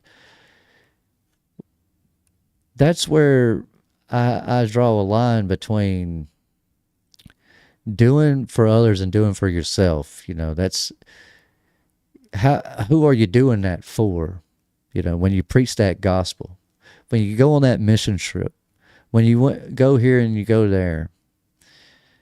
I don't have any fear for those people over on the other side of the world any different than I have for people here, have a fear for people here on this side of the world. At the end of the day, whatever is going to happen is going to happen. There's nothing I can do about it. Yes, I'm aware. I'm not dumb. None of us are dumb. We all know that if we would all just wake up and humble ourselves a little bit, get a little bit of understanding and some godly wisdom in us, we could turn this world around and we could be a better world. Well, yes, we all know that. We get it. We totally get that. God knows that. Lord knows, God knows that. We got a whole book here called a Bible that tells us all about that. Wild thing is that Bible also tells us past, present, and future. And that's where we get our understanding of the Word of God and our knowledge of Him. With that knowledge, we take that knowledge and we understand that God does love all of us and He does know everything, yet you and I can't. Yet He put everything that we need to know here for us. Now we can look at that and know that it doesn't say anywhere in the Scripture that the Little Season Fellowship Group changes the whole world and that there's peace on earth because of us. It doesn't say anything about that. It doesn't say that we start a church revival. It doesn't say that we build communities. It doesn't say any of that. All it talks about is that it simply says that there will be a time where we will all be deceived. And during that deception, Satan is in charge in the world and in people's hearts, and he's in their mind. He's in everything they see. He's in everything they touch. He's in everything they belong to. Satan is everywhere. And that time did exist all throughout time, but there was a period of time where that did not happen. That was not the case. And that was during the millennial kingdom, the 1,000 years that Jesus ruled this earth. And in that time, Satan was not in charge, though he may have been abound and around. He wasn't in charge. He didn't have politicians sitting here making bad decision after bad decision on to your detriment. Because, oh well, there's nothing you can do about it. There was none of that going on during the time that Jesus ruled this earth. Yet it happens.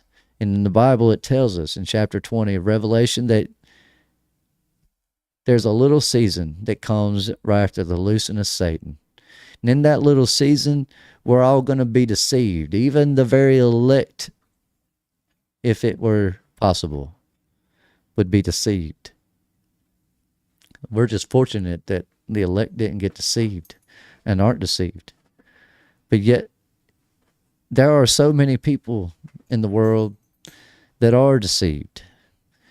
And we're so deceived. And I'm not saying that there's never been deception in the world until now. Even before Jesus, there was deception in the world. The difference in their deception and our deception is what we know to be true and what they know to be true. You couldn't hide the truth of the world around them from the people that were here from the beginning of it, so to speak. But you could hide the truth of the world around us to the ones that were not there in the beginning. And unless I'm retarded, excuse me for saying that, I know I'm not supposed to say that word, but unless there's something really wrong with my brain, none of us were alive when Noah was here. So none of us know what was going on necessarily. Like, none of us were here at that time. But yet, that's the way it was. That's the way it is. You know, their time was very different than ours. Their understanding of the world was very different than ours. The world around them was very different than ours. But they were victims of their own demise, the same as we're victims of our own demise, even today. But I can tell you this, with all certainty, and you don't have to listen or believe anything I'm saying or not, but there's not a political leader anywhere in this world that is ever going to be good and is going to do anything to help us. There's not a person there's not a 31-year-old Charlie Kirk wannabe rising to fame that's going to be the next president that's going to save our country. It doesn't exist. The only way to fix this system is to do away with it. The system itself is not necessarily broken. It's designed to be this way. It's designed to fail you, and it's designed to keep you in a loop of misery. The system is not meant to be fixed. There is no fixing it. Not with us or any of that. What you can do is you can reach out to people. Be the light in the darkness. Be a Alan Robert or Brother Robert. Be a Brother Robert. Be a Scott Free. Be a Nancy saved by Jesus. Be a Brother Dojo. Be a Miss Kim M. Be Ad B. And be Trish Clark, you know. Be who you are. We don't have to worry about all these other things. We don't have to worry about all these other ways that the world has to worry about. The problem is getting there. Getting there doesn't work in the system by yourself. You have to have two people or more to do anything, to be able to be free from the system. I don't really know how to say that without like going into too many breakdowns and details on all in all, especially this late in the game. But there are ways to navigate through the system. But you know, like if I'm being, you know, just being honest, if say 150 of us got together and said, you know, we're going to take over this plot of land, that's not going to go well. It's just not going to work. You know, it just doesn't work like that. That's life and that's reality. But we can be together and we can work together. We can help each other. You know, we can be the very thing that we always wanted, which is a good person, potentially, hopefully. You wanted to be a good person. And a person who belongs to a family, a family of like-minded individuals people who have their own lives, but love you as much as that. They love you even as much as they love their own lives. There's not, we can sit here and blame politicians, and we can blame ourselves all we want. But if we don't hold each other accountable, the world's never going to change or get better. And I'm not here to sit here, and I'm not going to sit here, and I'm not here to say that we're not to try to make anything change.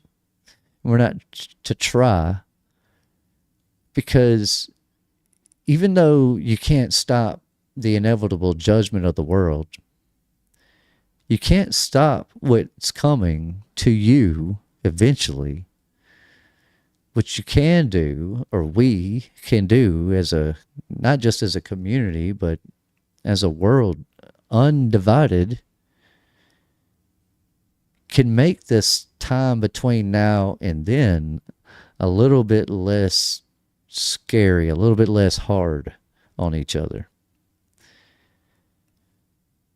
Expecting people who have it made already to worry about people who don't, to ever give them what they desire, so that, this never going to happen. Your politicians are never going to help you. Shaquille O'Neal, he may be a good fella, a nice guy, a retired basketball player, and he may give a lot of money and time to charity and people around him in his community. He's doing okay too, but he's not here to save the whole world. The point is, we're not either. In the little season, we're only here for those who want to be here. We're only here for those who want to know us and talk to us and be in fellowship with us. We're here to talk about the things that we're unable to talk about with with other people around us. We're here to be a light into the world around us. As long as I'm good to everyone in chat, and everyone in chat's good to me, people who don't belong to this chat and to this community will see that. They'll see how good we are to each other, and they'll see the light that's burning from all of our flames as we put them together. And people always want to go to the light. They always do. And so they'll go after that flame. They'll seek after you, and they'll follow after you. And then maybe you aren't a sheep, but are a shepherd. Maybe you are. But even if you're not a shepherd, you could still be a bad sheep, or you could be a good sheep. And not every sheep out there necessarily can't pay their own bills or can't drive their own vehicle. That's not what being a sheep is. What being a sheep is being a part of the body. It's being the controls behind the frame of what's going on when it comes to the truth in Scripture. As a sheep, you're vital. You're very important. The shepherd has a role. The sheep have roles. The problem is, most of our kids go to school and are taught that they're all shepherds, that they're all going to be the next best thing. All they got to do is practice and put in some time. And eventually, they can be whatever they want to be. And I'm not here to say that throwing a baseball every day is not going to improve your ability to throw a ball. But it's not going to get you to heaven. I mean, it's not going to hurt you, but it's not a thing that you got to have to get through that pearly gate or that white throne of judgment. What you need is what Jesus had to offer, which is life. And the only way to have that life is through the truth. And through the truth, you will be shown the way. Whether you like the path that is laid out before you or not, doesn't change the fact that is still a way in the way. It's like paying these bills. Paying these bills is going to cause problems, but it doesn't have to. But I'm going to tell you something that's funny about the government. when it comes to all of the government agencies, you got the IRS, you have the DOJ, the all of them. All right, all the three-letter agencies, all the letter agencies, all the government agencies. The only one, there's only one. Now there's thousands of them, right? You know, FBI, CIA, all that mess, and IRS. There's one. Out of all of the agencies, there's one that plays by the rules and always plays by the rules. And that is the IRS. Even though they are not good for you, they play by the rules. Problem is, you weren't taught the rules. They were. They know the rules. They go to, they once you get a job at the IRS, then they teach you the rules, and you got to apply those rules to, enforce them. Well, they know the rules. But the banks don't know the rules. The police officer don't know the rules. The judges, they don't really care about the rules. Your politicians, they don't really care either. But when it comes to right and wrong, the IRS does care. They will do what's right. So if you do indeed ever decide to pay a bill by endorsing it properly, the right way, understand that as long as the other party does what they are supposed to do, they will get their money. You won't have to worry about that, though. That'll be a tough lesson for them to have to learn.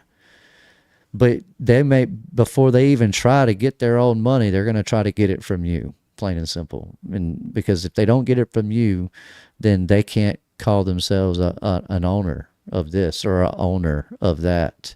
And so, yeah, just understand that playing by the rules can be beneficial to you within the system, but the system is also designed to make it hard on you as well. With all of that being said, I don't really know, guys. I don't know what is going to be the exact future of Truth Unfiltered. I know that regardless of what happens to me, that it doesn't change anything when it comes to everything else. It's not like I'm going to die.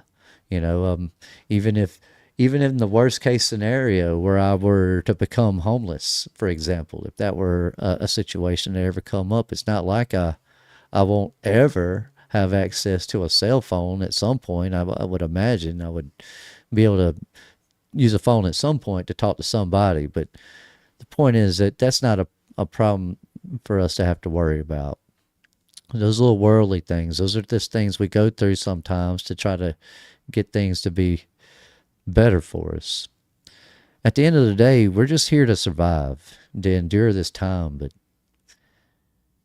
it doesn't have to be hard, and it doesn't have to be stressful, and it doesn't have to be a struggle. When you're trying to face the world by yourself, it feels that way because it is. It's why a community is important. It's not so that one person can pay someone else's bills. That's not what the purpose of a community is about. It's about fellowship. It's about understanding how to help each other so that you don't have to keep helping. You don't want to have to keep saving someone who doesn't know how to swim. Quit jumping into the water, into the deep end. Stay in the shallow end. Learn how to swim. Then eventually ease on out there as you get comfortable. But don't make me have to save you from drowning every single day. I mean, that's ridiculous, So that's not the same. I'm just saying that because, we're not that type. That's not what I'm trying to say, is that we need to be doing for each other, paying each other's way, supporting each other's habits and families. That's not what any of us are here to do, and that's not what I'm asking of anyone ever. But what it is that I'm just saying that for us to truly live in this time and to understand it, once you do understand it, there are ways that we can exist within the realms of this time without being burdened and weighed down by all the BS. we could still get by. We could still do well and survive and not really be struggling too hard. But it requires unity. For anything like that to happen, turn off the rev. You're on YouTube and go look up any billionaires that have had a podcast, any millionaires or anyone who's ever been successful. They all do it with other people with them, the same as with us on a different end. We're not worried about money. They are. We're trying to have fellowship. They're trying to have sea parties or whatever. It's the inversion. It's an inversion of what they're doing. Their fellowship is with people that are like them as well, though. Billionaires hang out with billionaires because billionaires think and act like billionaires. We're little seasoned people because we think like little seasoned people. We think like people who believe in the truth, who accept the truth, whether we like it or not. And that's the type of people we are. Not everybody is like us, and not everybody's going to be like us. Like I said, we're not here to save the whole world.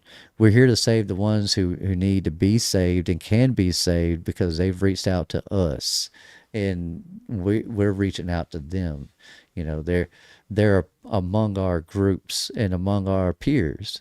We're here to help those people. We're not here to help the ones that are on the other side of us. The opposite end of town. I don't know those people on the other side of this town. There may be some people on the other side of this town that I could get along with, but I can't be in two places at once. But as a fellowship and a true body of Christ, the way we should be as a little seasoned community, we're all over the world and spread out. And so while I personally can't be in multiple places, all of y'all are already in multiple places. And that's how we spread the word and keep everybody together and unified without having to worry about who's in charge, who's the leader, who's the leader, who's the leader. Nobody's the leader. Jesus Christ is our leader. But there does need to be an understanding of limitations. And limitations come from our schools of thought. And how do we get there? We get there through our education. And where does that lead us? It leads us into adulthood and into the rest of the world and into the creation of our reality, our character. Who we are is who we become. We don't just become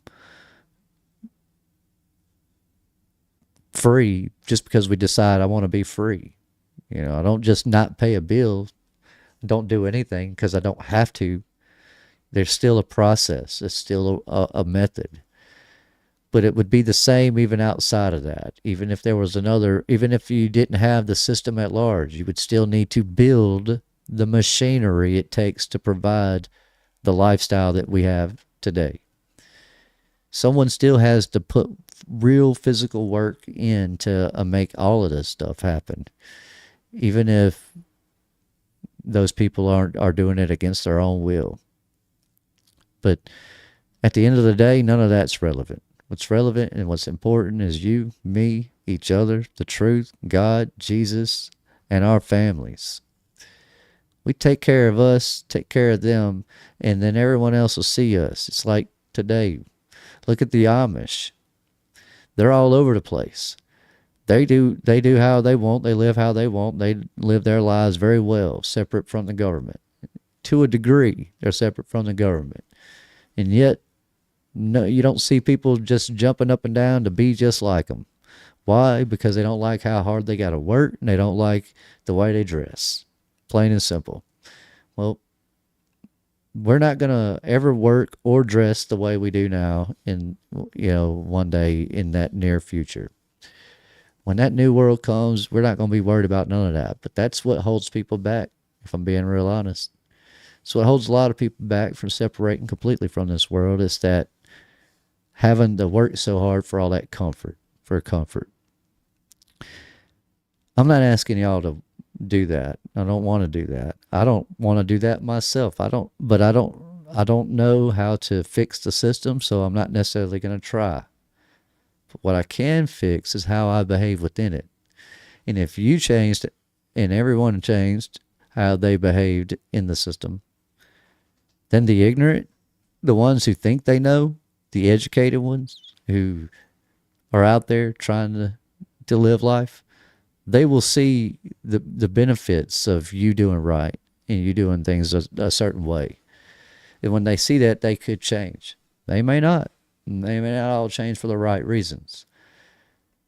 But the problem, the point of that is that it doesn't really matter because it doesn't happen anyways. It doesn't say it in the Bible. There's never going to be peace in the little season. It's just not going to happen. Things are just going to keep getting worse and escalating and getting worse and worse and worse. It's like in your own life. If everything's bad, you're going to have to change a lot of something to make it not be bad. But it's going to be bad because it is going to keep getting bad. It's going to keep getting worse and worse. Life is always going to keep getting worse and worse. However, you don't have to worry. When you have peace and tranquility and knowing of God and understanding that God is all good, then you're good. And everything will be good for you. You know, you'll have peace and you'll have that. But we're going to have that time together for sure eternally. Some of us, not everyone, but some of us, and hopefully everyone, right? At least that would be the goal, to get everybody to be saved by Jesus. I think that would be amazing, it'd be wonderful, but we know it doesn't say that. We know that that doesn't happen. And regardless of that, we still need to try to act and move towards that goal anyways. We could have 10 years, 5 years, or 1,000 years left. It really don't matter. But how hard we have to suffer through these next few years is all on us, really. Working together, we can free ourselves from the chains that bind us to this world. Trying to live and navigate through the world alone, it's going to be a lot harder. And that's just the bottom line. But it's not like it can't be done. I know a lot of millionaires who are millionaires all by themselves. They didn't have any help. Nobody helped them. They did everything by themselves. But they're also the only ones who benefit from that. You know, like I said, they became a millionaire, but what about their friends? What about their families? Did they become millionaires too? No, they didn't. So who cares that you're a millionaire? Oh, well, you made your millions, Rev. What now? It doesn't matter if I can't help you. It doesn't matter if I help me. That's how I feel about it. You know, if it doesn't, yeah, it's good for me. But if it doesn't, if you don't, get something out of it for your efforts, then that ain't good for me. I think we all could eventually be free. Titles of nobility and authority and ownership and position and all that. Money pays for all that. So who cares? Who cares about any of that? It shouldn't. At least I don't. Anyways, that's pretty much all I have for you guys this evening. Just wanted to kind of rant, and I kind of went on about that for a little bit longer than I wanted to, but I really don't like the way the system is. I don't like how it operates. I don't like how people do things within it.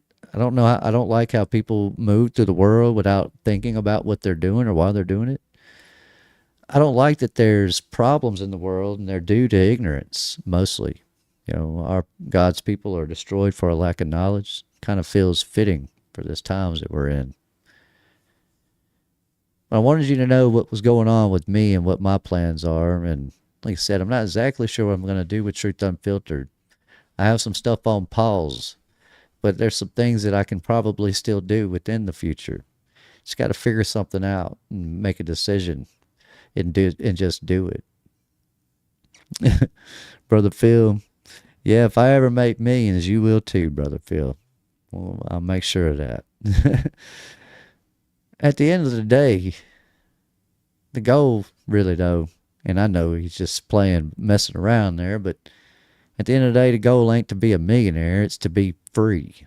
And I mean free of them, not free of God, not free of the truth and not free of Jesus, but free of their system and the restraints of that within their control.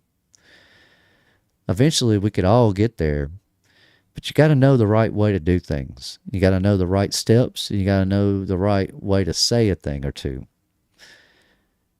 I don't know how much time I'm going to have or what I'm going to be able to show you guys, but if I can, I will show you and teach you as much as I know about all that stuff, despite what it may do to in my real life. However, I'm not in JT follows JC's position. I can't separate from the world completely and entertain YouTube.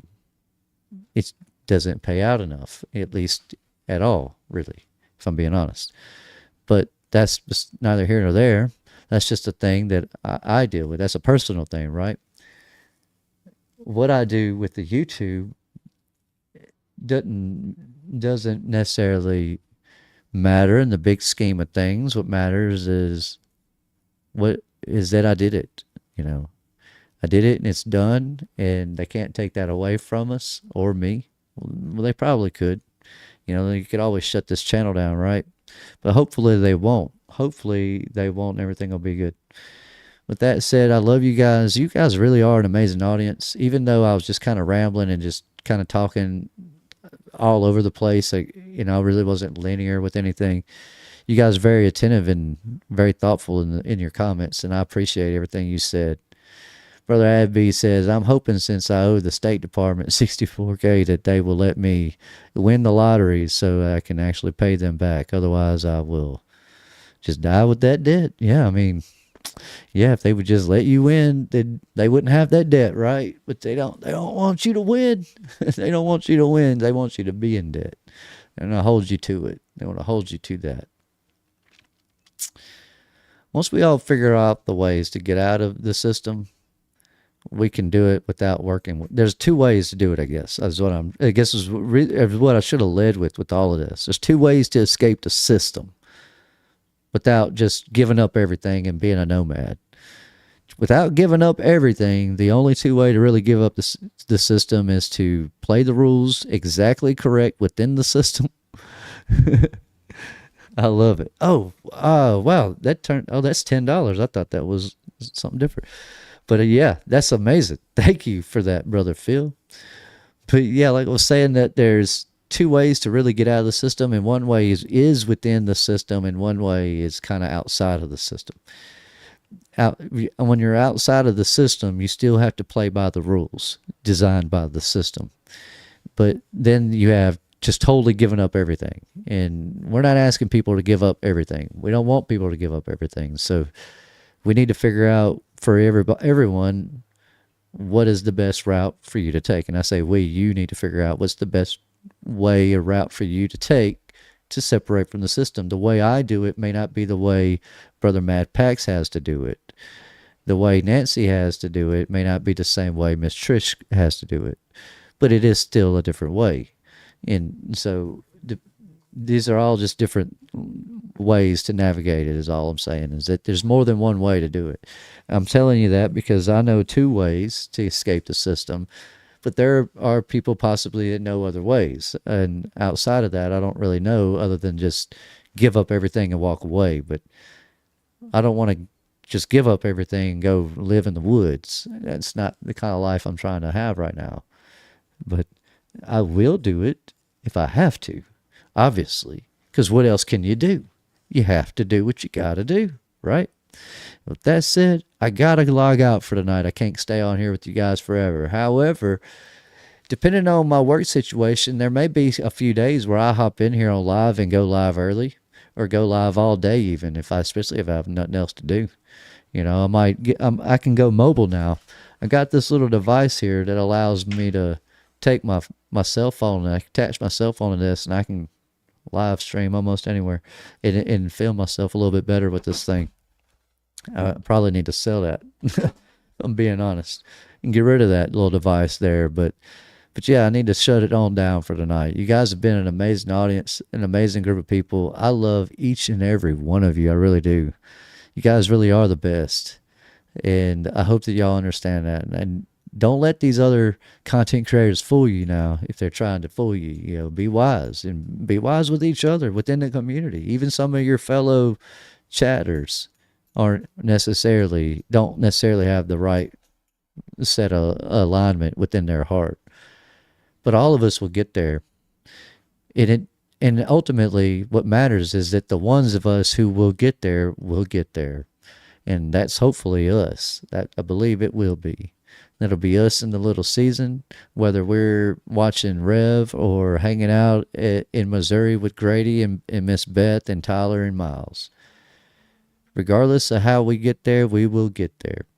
All of us. And we will recognize the ones who we need to recognize and we're supposed to recognize. I hate it for the ones who don't make it. I really do. I hate it for all those people. I don't want it to be like that for them. And I'm not saying this as an oh well to them. But I do love them and I want them to come to Christ the same as we all have. And with that said, I love you guys. Thank you for being here. You're the best audience.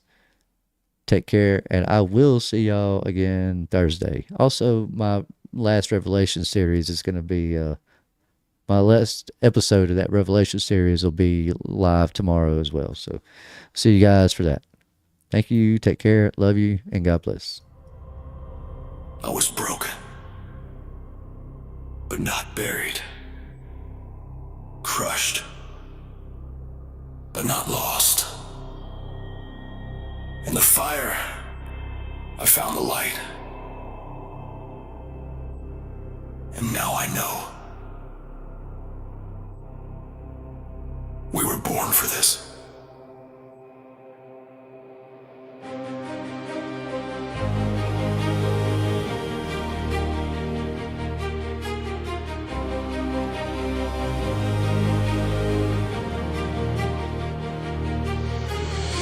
I lost it all in the silence. Shattered dreams in the hands of violence. Every prayer felt like it died in the wind. I was a ghost in my own skin, but the breaking made me see that the dark was never meant for me. And in the ashes of my fall, I heard the voice that called. I was broken, now I rise, lit by fire in the darkest skies. Blessed are those who still believe, even when the eyes can't see. This is the greatest time to be alive. We shine like stars, we burn, we thrive in the little season. Through every trial we become the light, born for the fire.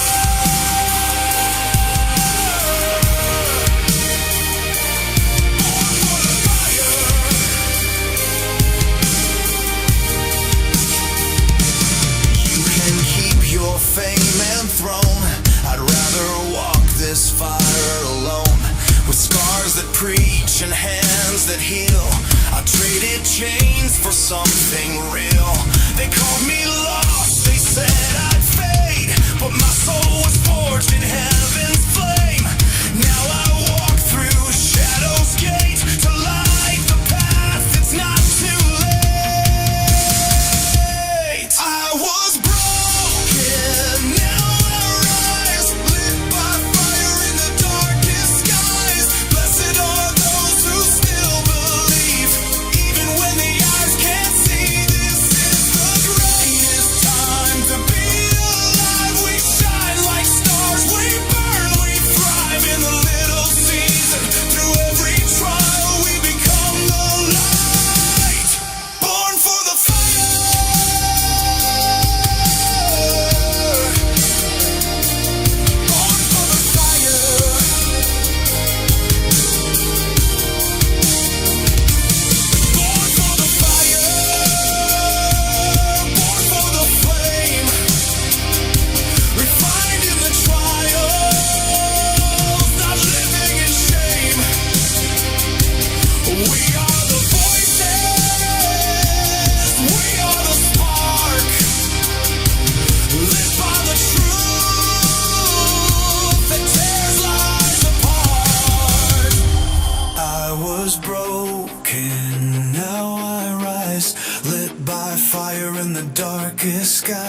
Blessed are those who still believe. Even when the eyes can't see, this is the